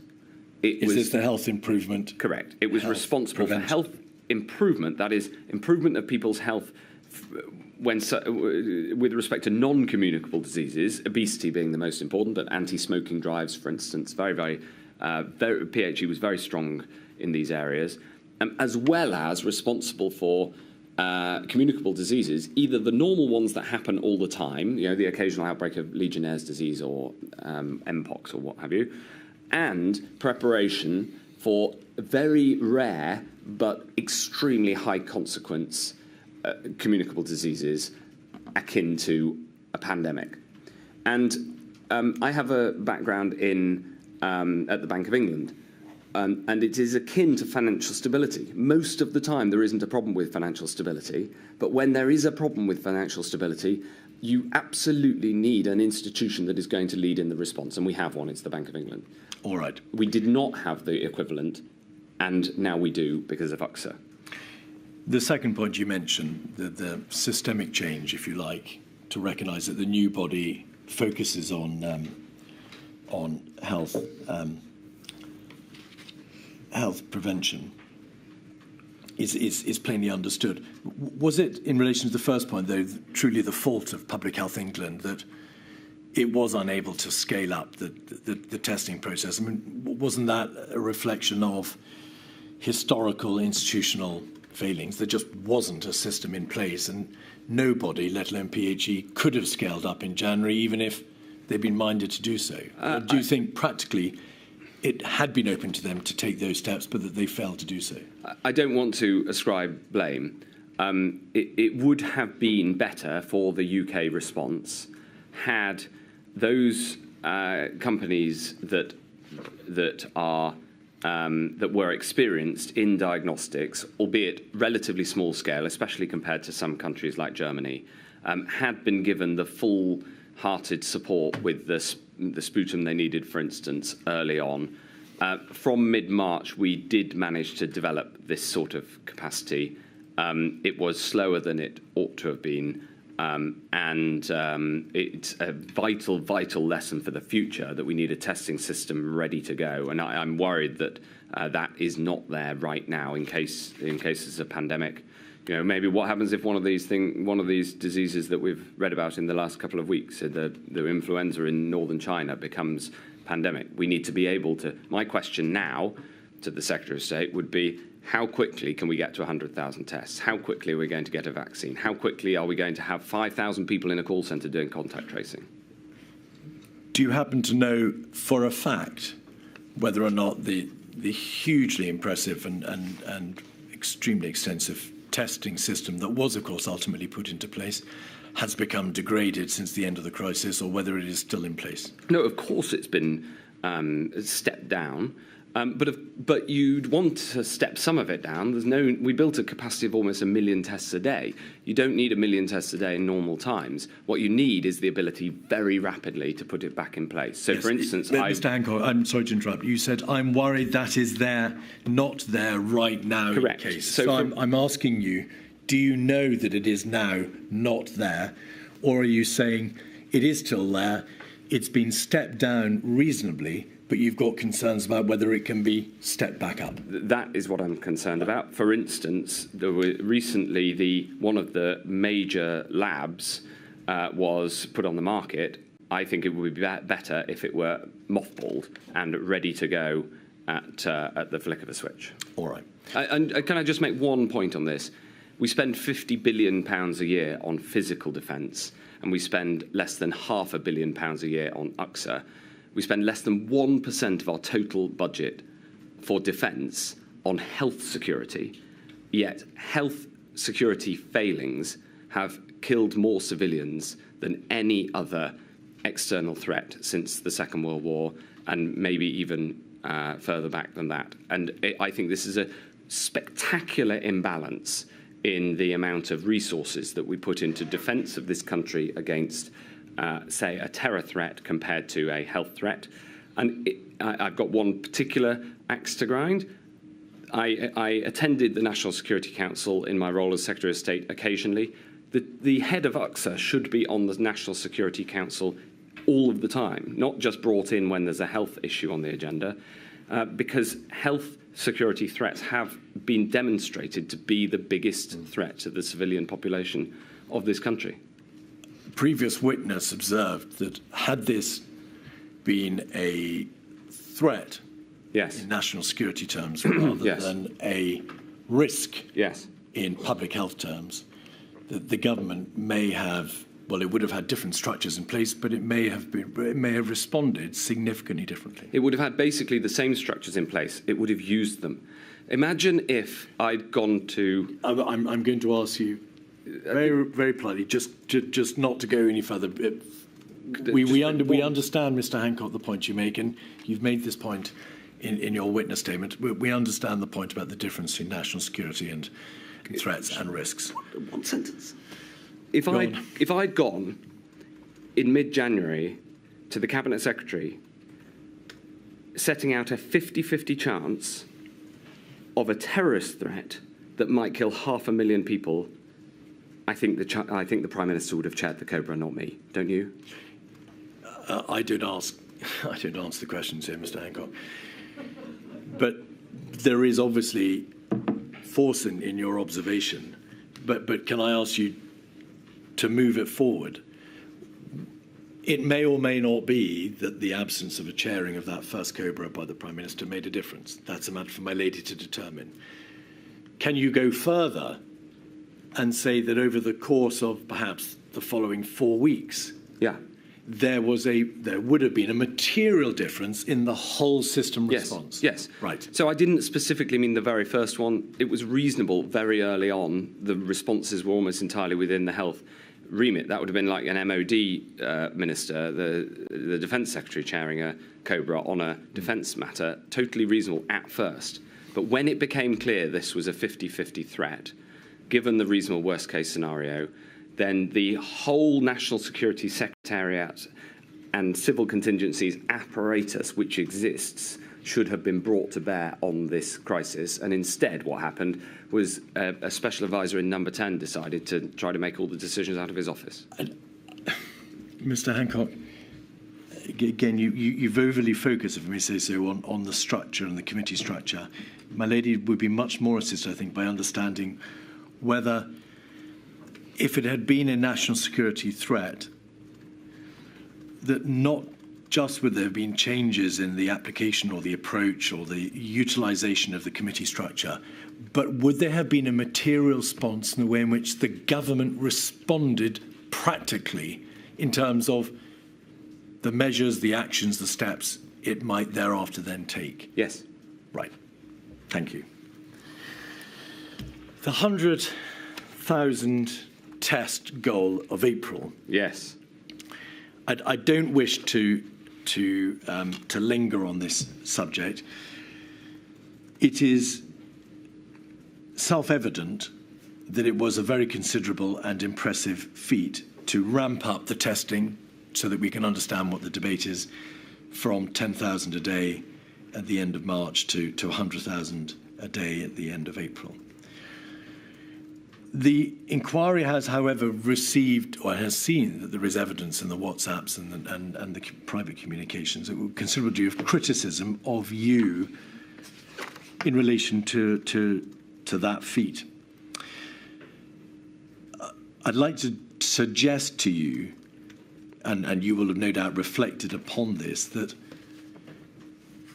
there doesn't appear to have been criticism of the result or the ambition, which, as I say, appear to be very impressive, but that there was a lack of coordination first, that appears to be one criticism, and secondly, a worry that by focusing on the end date, the end of April, and by pulling the system towards that focus, it may have taken necessary focus away from other areas for which testing was no less important.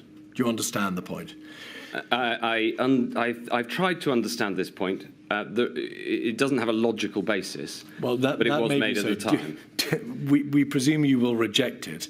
Yeah, certainly will. Okay. But, Mr Hancock, so for this reason, it is very, very serious, because I now know that there were people actively working against me on it in the centre, which is appalling. Just pause there. Is that because you say in your statement that Number 10 intervened in the ramping up of testing capacity, which made it harder to achieve the goal? That's your statement. Well, what Simon Case described to me as the long screwdriver, which is relatively junior people in Number 10 trying to go into the testing programme at a level too far down, too low, and issue diktats, was deeply unhelpful over this period.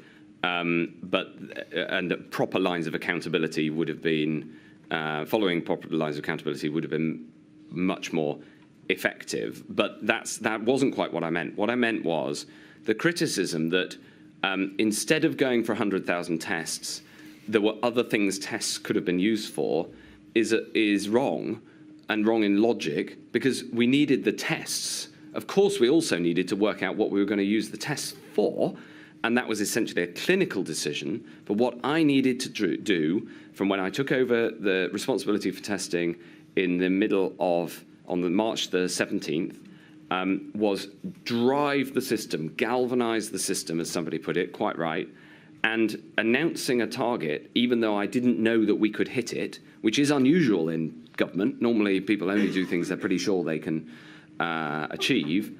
That was absolutely critical to driving the expansion of testing, which was so necessary in the rest of the response. It is, of course, it's frustrating to me that in so doing and in taking that approach, obviously some people were upset by it. It baffles me why people were against the expansion of testing in that way. Right. On the 1st of May, the Cabinet Secretary WhatsApped you to say, "Hi, Matt, well done this evening, creative counting and 122,000. You respond, although it looks like question marks, in fact, it was a 3-kiss emoji. I told you we got on well. Well, yes, but you appear also to be accepting his perhaps jocular observation that you'd engage in creative counting. This reference is about how we went about counting a new innovation, which was tests that people did at home, on which there was work in the department. The permanent secretary... Mr Hancock, I'm so sorry. In the interest of time, can I just ask you, and I'm doing this in order to be scrupulously fair to you, do you accept or reject the suggestion of creative counting? I reject it, and on every different way you could possibly count these measures, we hit that target. All right. Care homes. The detail of the adult care sector is for a later module, as I know you know. But a considerable amount of evidence has been given by in the context of this module about the centre of government's understanding of what the position was, firstly in relation to the discharge of patients from hospital to the care sector, and secondly, the extent of the testing that was available both for patients and also for staff in the care sector thereafter and at a later stage. Yeah. And therefore, I need to ask you briefly again what your reaction is. What your reaction is. The evidence has been given to this effect and you've already referred to this, the government's starting point is, of course, that local authorities manage and deal with risks in adult social care. That was evidence from Sir Chris Wormold. But it was also recognised, particularly in March, that the care sector presented particular vulnerabilities and problems. That was recognised in February when we saw that older people were the most vulnerable. Yes, I refer to March because you opened a coronavirus and social care meeting, a specific meeting on this issue on the 6th of March. And you refer to the higher risks attendant upon the sector. On the 17th of March, the government announced, well, NHS England issued a letter, as you'll well recall, requesting all parts of the NHS to free up maximum inpatient and critical care capacity. And the government issued its hospital discharge requirements on the 19th of March. And thereafter, patients began to be moved, when they were medically able to do so, from hospitals to the care sector.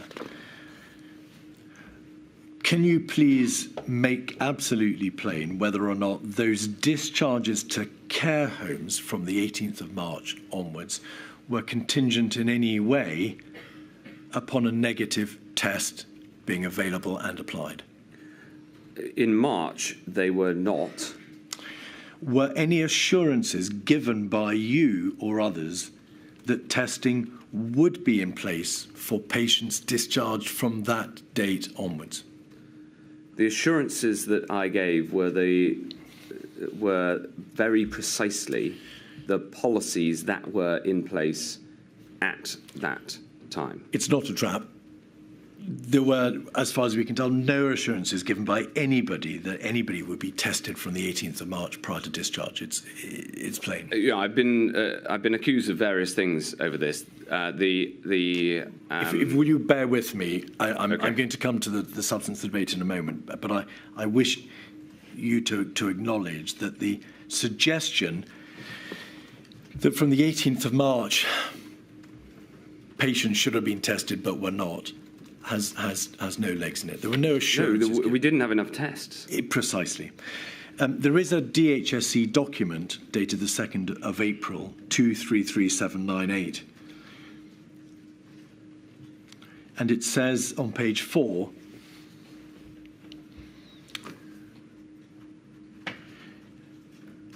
negative tests, you can see it's the sentence towards the bottom, Mr. Hancock. Yeah. Negative tests are not required prior to transfers admissions into the care home. That's right. But on page 5, there was guidance given that any care home resident presenting with symptoms. Yeah. I've now lost. Oh, yes, thank you very much. Any resident presenting with symptoms of COVID-19 should be promptly isolated and separated in a single room with a separate bathroom, if, of course, as we can see from the heading, they were already residents. Yes. Right. So that's very clear. Subsequently, and I don't want to go through the detail of them, there were announcements about testing of symptomatic care home staff. Yes. 15th of April. There was an action plan for adult social care. There was an announcement on the 28th of April for asymptomatic staff and resident care homes for over 65s. Another announcement on the 7th of June, all about testing. Yes. Was the core point this, that whilst the government could announce a policy of testing, because for the very reason you've identified there was a shortage of testing, it could give no guarantees as to whether testing in reality would meet that aspiration? Out with your control, there may and were have been occasions, maybe many occasions, when testing was not available due to the exigencies of the system. But that's nothing to do with the policy announced by government. Is that a fair summary? It's a little bit more complex than that, and if I might have Do. the opportunity to set it out a little bit. The it is certainly true that, especially in a pandemic, if you make a policy decision at the centre, then it takes time and it is sometimes uneven in how that is promulgated. That's true across all policy, especially when done at pace. Nevertheless, even having said that, the testing policies that we put in place for adult social care were essentially based on clinical advice of what tests would be reliable and effective, combined with the operational advice of how many tests were available. So, for instance, there was a discussion on the 14th of April when clinical advice for the first time said, yes, you can test asymptomatic people and a negative test will be reliable, really important, apropos our earlier discussion. But then we combined that with the operational advice as to how many tests were available, by that stage around 35,000. And you can see, for instance, in INQ 000292608, that then the clinical advisors, in this case the CMO, came back and then signed off on and issued new advice as to what the policy should be for testing. So the testing rules, who got the tests, what the policy was, what order of priority we used tests in, was based on clinical advice throughout. All right, that is understood, and nobody has suggested otherwise. The point I'm making is a different one, which is the DHSC, your clinical advisors, whoever it was who promulgated the policies, could not day in, day out practically at residential care sector level guarantee everybody a test or practically make them available. This was an extremely complex, difficult system, and you could not ensure or guarantee that there would be tests available for everyone in accordance with the policy. So it's impossible. Yes. However, what I'm saying is when we were devising the policy, we tried to take that into account as much as possible, sure, but you can't take it into account entirely. Of course. I mean, that's, if I may say, it's an obvious point. Yeah. So in the WhatsApp group to which you were a contributor, the group I've mentioned earlier, CSA, CMO, MAT, PM, DOM, you'll recall, Mr Hancock, that in May, Mr Cummings says, I don't understand why we're still not testing more care home staff, including asymptomatic. Yeah. And Sir Patrick Vallon says the testing is fully owned in DHSC. If we don't get on top of the spread, we risk the rest. And you say, we've been doing this for the past week, and that's dated the 3rd of May, and that must be a reference back to probably the 28th of April policy, or perhaps one of the earlier policies. Mr Cummings, as you know, sends round a message saying we're negligently killing the most vulnerable, and I'm extremely worried.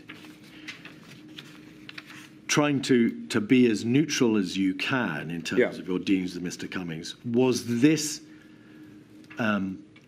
explosive, the communications are very explosive, this explosive row as to what was being done, a reflection of that difficulty that policy may not reflect the reality of what tests were actually in place up and down the land in the care sector?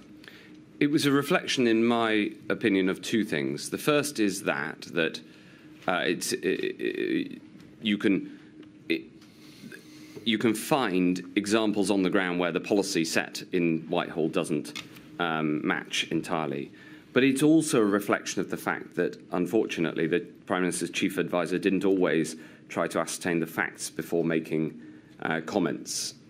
He did this over the testing target towards the end of March, which we hit when he provided misinformation to the Prime Minister. Well, Mr Hancock, I've given you ample opportunity to comment on the allegations that Mr Cummings has made about you. The point is they're false. So you can't actually take anything that he wrote in that as true, because in that case it didn't accord with the facts. And I just gave another example, and therefore it's quite difficult to answer in a substantive way about the planning of future pandemics when the comments that I was receiving were not based on the truth. All right. Protective ring. On the 15th of May, you said at a Downing Street press conference, right from the start, it's been clear that this horrible virus affects older people most. So right from the start, we've tried to throw a protective ring around our care homes. And you say, we've tried. You denied on a show on the 6th of June, using the words right from the start. And in another place, in Parliament, and I breach no parliamentary privilege rule by stating as a matter of fact, because I'm not addressing the merits of what was said in Parliament, you said we absolutely did throw a protective ring around social care. So that's the context. Going back to the press conference, you said right from the start, it's been clear we tried to throw a protective ring. Do you acknowledge that the phrase trying to throw a protective ring and the reference to right from the start was open to interpretation? People would take from those words what they wished, and there's certainly an argument for saying that that was giving the clear impression that there was a impermeable barrier, whether in terms of finance, fiscal support, testing, or discharge staff residential movements within the care sector. I entirely understand why people feel strongly about this. When I first said that, I then went on to explain what I meant, that we'd put over £3 billion into the care sector in March and April, that we'd released PPE, free PPE, that we'd put in place infection control guidance based on the scientific advice, etc. And in fact, in that press conference, I went on to list the different things that we were doing. And in fact, as part of the plan we were launching that day, we made another £600 million available for infection control purposes. And so I was trying to simply summarise that we had taken action, and I set out the action. That is understood. I cannot improve on the glorious words of Professor Sir Jonathan Van Dam, who says in his statement, "My view is a ring is a circle without a break in it." However you describe the protective processes you put in place around the care sector, they did not form an unbroken circle, did they? It is quite clear from the evidence that Professor Van Dam is right. Yeah, thank you. On the 13th of May, so around the same time, could we have 102.709?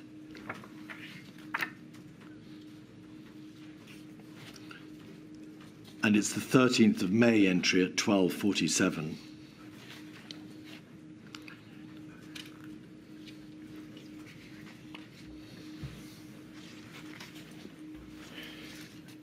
And it may be page 219, but I'll be corrected if I'm wrong. 13th of May, 12:47. Ah, yes, there we are. Thank you very much. There's a reference to Jamie Njoku Goodwin. Yes.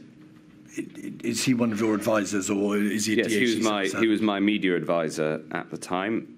He's now director of strategy in Number 10. Matt, we might have some issues with you telling the Prime Minister we locked down care homes before the rest of the country. So this is your advisor telling you that there may be a need to correct, either directly or indirectly, an impression seemingly given by you in your communications with the Prime Minister. And the rest of the page and the next 2 pages deal with your debate about whether there was a justification for using those words and how it might be justified retrospectively. What was that debate about? In what way did the Prime Minister believe that, or your aide believe that by saying we locked down the care homes, you might not have been entirely accurate? Well, it depends on how you define lockdown. And if you just tell us the debate. In what way do you say you didn't say anything misleading, and in what way was it being suggested against you that you had? Well, it depends on whether you define the actions that were taken in the publication on the 13th of March, that guidance, as lockdown or not.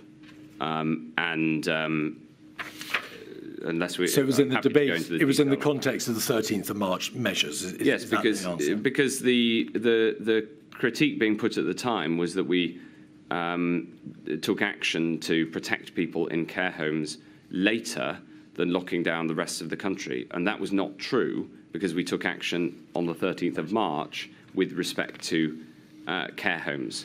Whether that action was strong enough or not to call it lockdown, for instance, it included visitor restrictions, I think, that's the point of debate. I think the answer is that Mr. Njoku Goodwin sets out at the bottom of the page in his WhatsApp what the measures were from the 13th of March. Those are the 13th of March measures, aren't they?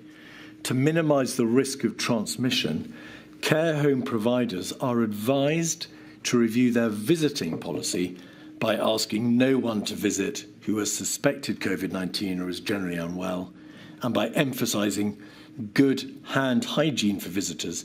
Contractors should be kept to a minimum. The review should consider the well-being of residents. In no universe, Mr. Hancock, could those measures possibly be described as locking down the care homes.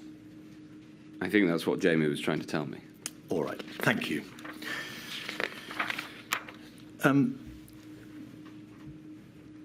Another hugely, it became a very divisive issue again, was the moving of personnel between care homes. Yes. Your statement makes plain that you became aware of initial evidence showing that the movement of staff between care homes was the main source of transmission. Yeah. And I pause there simply to say, I don't intend to ask you any questions, and I would be grateful if you don't answer or try to give an answer about the degree to which the discharge of patients from hospital contributed to infections in the care homes as opposed to the movement of staff. That's for another time. But you became aware of evidence showing that the movement of staff was the main source of transmission. Yes. Sir Patrick Vallance has, through his evening notes, said that, or suggested that, he had been telling you for some time before that date, before the 11th of May, that the movement of persons between care homes was a significant issue. And he says, we raised it in February, and he'd been told by you that the movement of care homes wasn't going to be stopped because it was essential for that sector. Would you just briefly say whether or not you accept the suggestion that Sir Patrick Vallance had been trying to raise the issue with you before but had made no progress, or do you deny that suggestion that you were late to this particular issue and only moved belatedly? The challenge here is that there was a balance between two very difficult problems, and many problems during the pandemic, many decisions were about balancing two unpalatable outcomes. Early in the pandemic, we were acutely aware of care homes in other countries where, in particular, there was an example in Spain that was very vivid in my memory, where there hadn't been enough staff. In that case, there were no staff and the residents had died.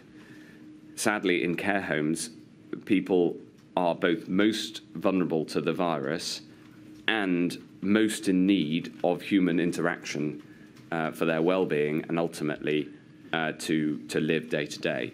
So we were very, very worried about not having enough staff to keep people alive, at the same time as being very worried about the transmission of the virus. Now, of course, it comes down to the assumption you make about asymptomatic transmission, and it comes down to the balance between these two awful considerations. By April, when there was more, when we had more time, and the care sector had time to get its to deal with the logistical problems of restricting staff movement, we then took action, which I think we announced in the middle of May. So my explanation for why Patrick might feel that way is that there is a scientific argument on the one hand, and there is an operational argument on the other, and some of his greatest frustrations were when the scientific requirement and the operational constraints were in conflict with each other, as they were in this case. Forgive me, the very difficult conundrum faced by government is obvious. I wasn't asking about that. I was asking you whether there is any truth to the suggestion that Sir Patrick Vallance had asked you and had told you that the issue of moving people between care homes was important, and that you had rejected that as an issue. He says, I got told off.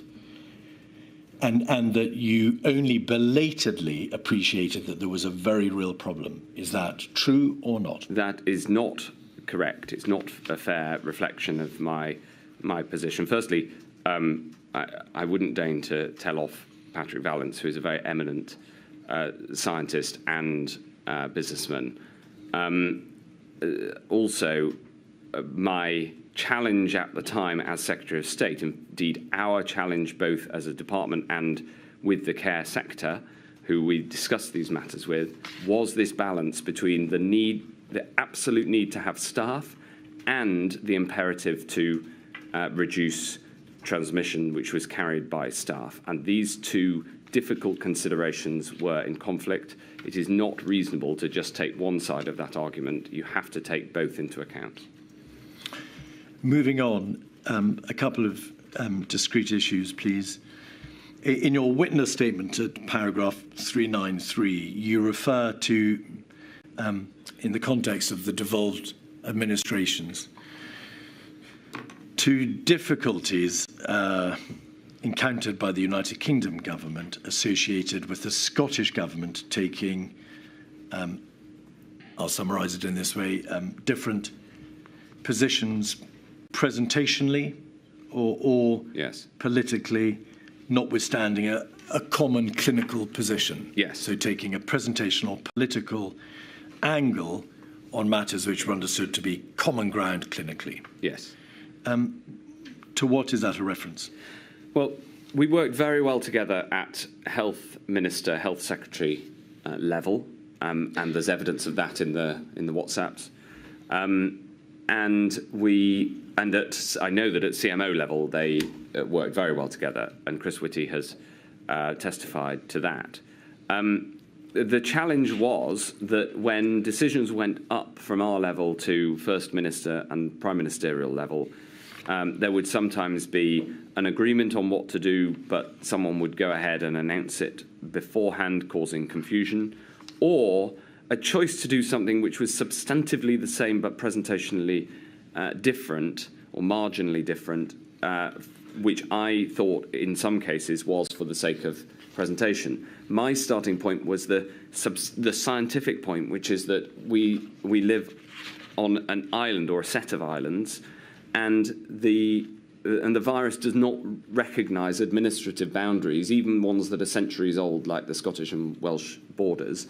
And it is necessary to take decisions across the whole island that are consistent. And there was also obviously a communications challenge with the public. So I found it unfortunate that sometimes, not all the time by any stretch, but sometimes when decisions went up, in particular in Scotland, and in particular at First Minister level, there would then be a political angle or presentational angle put on a decision based on the same science. It was frustrating. Moving now to the summer of 2020, without going into the detail of the plan to rebuild or the exit from the first national lockdown, it's plain, Mr. Hancock, that there was a vigorous debate about the speed at which the country should come out of the measures, and a debate about the speed at which the particular phases of the roadmap should be proceeded through. Yeah. Your statement suggests that you had significant concerns about whether or not step 3 of the roadmap went too far, because it was obvious that cases were rising again. And you also question the tone and ambition of government publications, in particular one of the chapters of the plan to rebuild. Can you remind me of the date of step 3? It's phase 3. I don't think I can assist on the particular date of that phase. It matters not because it's obvious it was in May that the cases started rising mid-July. That's when I really started worrying. Yes, but your statement says step 3 went too far as cases began rising again. I see. Yes. You also subsequently in July later expressed concern to the Prime Minister about the speed of release. Yes. I don't want to trouble you with the detail, but in this general debate about caution against speed of release, yes, you were for caution. Yes. To what extent were your concerns heard and reflected in the government's position thereafter? Well, they were heard and they were reflected, I guess, in as much as it might have been more. There might have been more opening had I not made these arguments. My entire strategy at this point was to try to keep R below 1.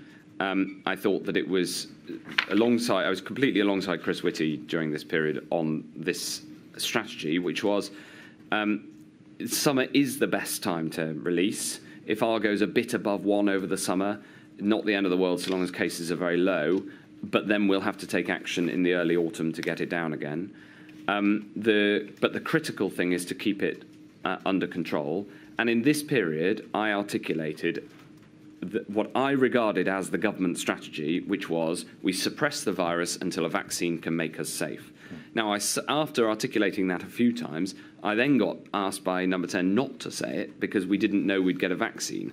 But I was confident by this point that we would get one. And anyway, I couldn't see any other way through this without far too many deaths. When were you asked by Number 10 not to say it? I can't remember. It was in a press conference. We should be able to find the paperwork if we dig further for it. Just assist us roughly. It will have been in a press conference in July or August. Your statement says in terms that you believe that step 3 of the roadmap went too far, which tends to suggest that your concerns were not reflected in the outcome of that roadmap because step 3 had been promulgated. You thought they went too far, but it couldn't be reversed. Well, certainly not fully reflected. But as throughout the autumn, the Prime Minister balanced economic and health considerations, and I made the health argument as well as I could. And this was an early precursor to the much more involved debates over September and October. Do you recall ONS data being released on the 29th of July? Yes, I remember that the number of cases bottomed out on the 13th of July, and I remember the ONS, which came out a little bit later but was more robust. The ONS survey would come out shortly after that. The ONS data of that date showed, according to your statement, and it is, of course, right, that cases had risen, and to use your word, dramatically. Yes, from a very low base, but yes. Did you know in advance of the Eat Out to Help Out scheme? No, that was announced not ahead of its announcement on the 8th of July. No. In fact, cases were still falling at that point. Did you raise your concern when the scheme was announced? And of course, it was announced in advance of the beginning of August and meant to take effect on 3rd of August, I think. Tuesdays, Wednesdays, Thursdays for those 4 weeks of August? I didn't know about the Eat Out to Help Out scheme until the cabinet meeting on the morning of its announcement, and it was one of a package of loosenings. We were doing a number of things to bring back a bit of freedom over the summer. As the Secretary of State for Health, had you been told and had you been asked for your view, what would you have said? I don't know. Well, Mr Hancock, you've told the inquiry that there is in this debate between caution and allowing release, and it's a difficult debate, a public health view, Yeah. which you as the Secretary of State are plainly on the side of caution. Yes. Because that's your job. What mattered in that in the opening then was that there wasn't overall too much. And in the end, there was overall too much. Which individual items of opening you did or didn't do is second order compared to the overall amount of openings. I was at the same time campaigning internally to get funding so that those who tested positive would isolate, which we eventually got put in place in September. And I thought that was the most important use of money. Did you express serious reservations about the scheme once you became aware of it, given your well-known position as Secretary of State for Health on the balance between release and positive promotion of eating out and caution?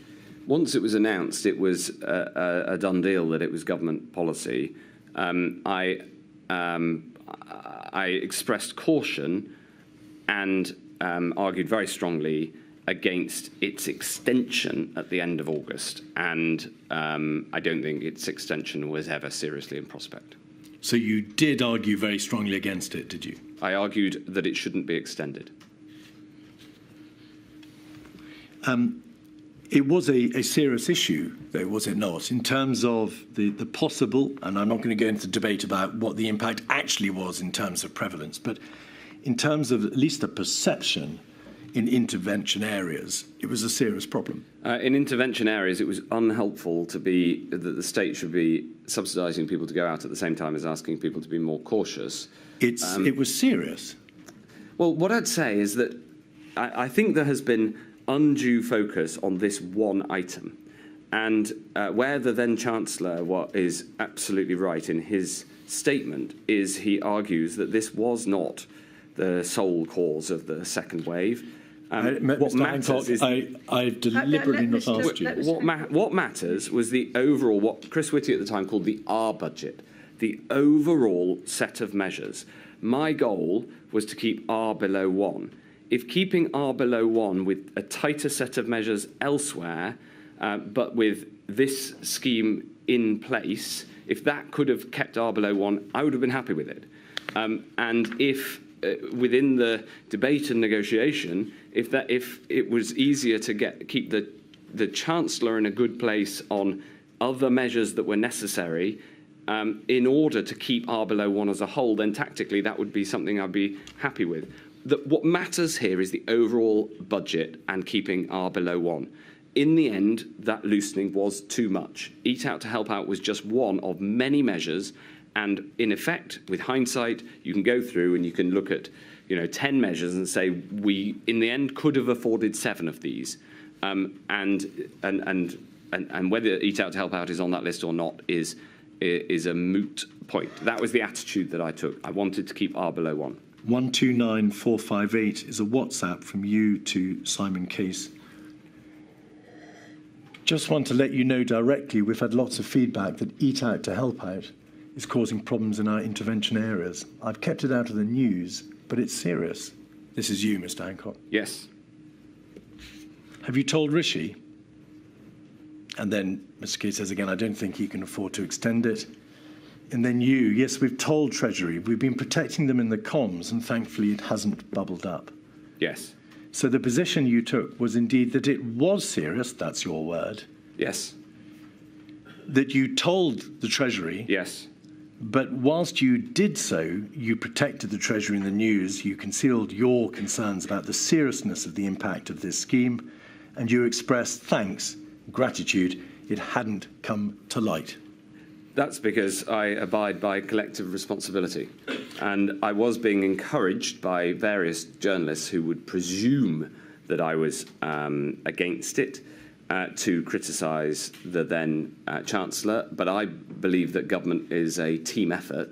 And so I didn't want that to become a row in public. I mean, you can see during the whole pandemic the corrosive effect of leaks. I was not part of that, and I don't appreciate government by leak, and hence I abided by collective responsibility on and off the record. That's what I'm saying there. As we are all aware, in the autumn, rates continued to go up, prevalence went up. There was a rule of 6 introduced. In the context of this debate between relaxation, promoting the economy, and caution and keeping R below 1, did the Prime Minister take a consistent approach to one or the other sides of that argument? I think it's fair to say that the Prime Minister felt strongly the arguments for the protection of health and the arguments for liberty and the protection of the economy. My particular beef was that I didn't think there was a trade-off at all, and there wasn't. It wasn't an either-or. You couldn't choose between either. And my intense frustration was that economists at the Treasury and elsewhere couldn't see that although you could protect the economy by not locking down this week or next week, the consequence, the second-round consequence of that, would be a firmer, more economically damaging lockdown in the future. And as a trained economist, and knowing some of them, the second-round impact of a decision is what economics is all about. And I couldn't get them to see, it was deeply frustrating, that it was against the economic interest as well as against the health interest to avoid the action that was necessary. The Prime Minister saw it as both, and he felt very keenly the instincts on both sides. In your book, for the 26th of August, it purports to be a diary entry, but we now know that these are not diary entries. Not now, no. I was clear when I published it. For all our best efforts to avoid chaotic lurching, the Prime Minister has veered off. Do you recall writing that in your book? I do, and I remember that period. Yes. So the answer to the question I put, which is, did the Prime Minister take a consistent line, is not that he was conscious of the debate, both sides, but that you used your efforts as well as the efforts of others to avoid chaotic lurching on his part. And the clear impression you give in your own book, Mr Hancock, is that yet again he had veered off. What period are we talking about? 26th of August. So late August was frustrating because in July the Prime Minister had been extremely concerned that there was a second wave, and it's reflected in the various communications, and then came back from holiday and was much more concerned with not locking down, and I found that a problem. Mr Hancock, they're your words. Chaotic lurching. That's not entirely similar to suggesting that he was reasonably and sensibly taking a different view in light of new information or scientific advice. Is it? There are different degrees of diplomacy with which you can give an answer to the same question. In September, as you've indicated and as your statement makes plain, that the data shows that infection rates were going up, and in a very broad sense, the country was faced with a scenario similar to that faced at the end of February. That's what you suggest in your statement. Yeah. Actually, case rates were higher than at the end of February. Yeah. Well, that is your assessment. You say similar to that faced at the end of February. What, in general terms, as the Secretary of State, was your position in September? Were you arguing for, at that early stage, circuit breaker, which is a short lockdown, if you like, I suppose, or a longer national lockdown, or were you calling for the better implementation of local restrictions, or perhaps beefed up rules of 6 or whatever. Well, what was your position? My position was to argue first and foremost for tougher local lockdowns and the tiers system with a stronger top tier. And I first put that forward at the end of August to my own team. We worked it up and took it to a COVID-0 in the middle of September. And it was very frustrating that it took me a month to get that policy in place. Even more frustrating was that the top tier was not enough to get R below 1, and therefore not effective for the task. That was deeply frustrating. The second thing was, where national measures like the Rule of 6 were proposed, I was an enthusiastic supporter of them. And the inquiry asks, of course, and without getting into the detail, because SPI-MO on the 16th of September mooted a planned circuit breaker around the October. Sorry, I didn't answer on circuit breaker. Yeah, exactly, on the October half term, and on the 17th of September, SAGE recommends a circuit breaker. Yeah. And then you'll recall that the COVID task force on the 19th of September, I'm sure you'll recall this, put forward to the Prime Minister a number of different measures, Package A, Package B, Package C, and a circuit breaker. Yeah. Where were you between the 17th and the 20th of September on the circuit breaker proposition? I was in favour of tougher measures that could get R below 1, especially in the areas where intervention was most needed because cases were highest. I was not convinced by the circuit breaker proposal on two grounds. The first is it's effectively just a short lockdown, and if you put it in for 2 weeks, I could see why, in theory, if for 2 weeks no human would come into contact with any other human, then the case numbers would drop dramatically. But in the real world, that isn't how life works. For instance, in hospitals, in care homes, people have to interact. And secondly, the political impact of repeat circuit breakers would have been to lose the confidence of those who we needed to have on board to make it happen. And I thought that therefore a circuit breaker was not the best approach because basically rates would just shoot up afterwards. That is what happened when they tried one in Wales. I was more strongly in favour. The thing I wanted to see was action to keep R below 1. And the way that I thought that was best organised was a degree of national action and then the tiers system, making sure you could get the pandemic under control where it was most virulent. That was my view at the time. I can go through with hindsight what I now think of it. Well, before you look at the hindsight angle, you say in your statement there were no excuses second time round. Yeah. That's to say, in relation to the second lockdown. Yeah. Case numbers rose from mid-July 2020. Yeah. And it was clear, so this isn't hindsight, this is reality. Yeah. It was clear that a second wave was coming from late August. Indeed, I said so on the record. I began to call for measures to suppress, Yes. not mitigate, but suppress the virus in early September. Yes. The only possible strategy was to suppress the virus. Until a vaccine came good. I regret I was unable to win that argument. Yes. Why did you not lend your support to the scientific advice, which was to the effect that a circuit breaker in September was required? Well, that wasn't the unanimous scientific advice. Because Mr Hancock, SAGE recommended a circuit breaker on the 17th of September. If I can finish my sentence.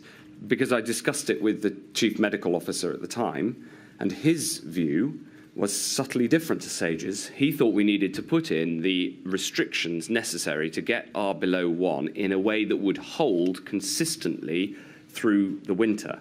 And I thought that was a better proposition. Now, with hindsight, should I have teamed up with the formal SAGE conclusions, etc.? Well, it would have been better to have something rather than nothing, but my concern with a circuit breaker, even with hindsight, is that coming in and out of lockdown is not sustainable. It is not fair on the public, and it would have lost support amongst legislators, and I don't think it would have worked. With hindsight, the tiers system didn't work because where we did put it didn't work firstly because I wasn't allowed to have a top tier that was strong enough. But even if we had, people just moved. You know,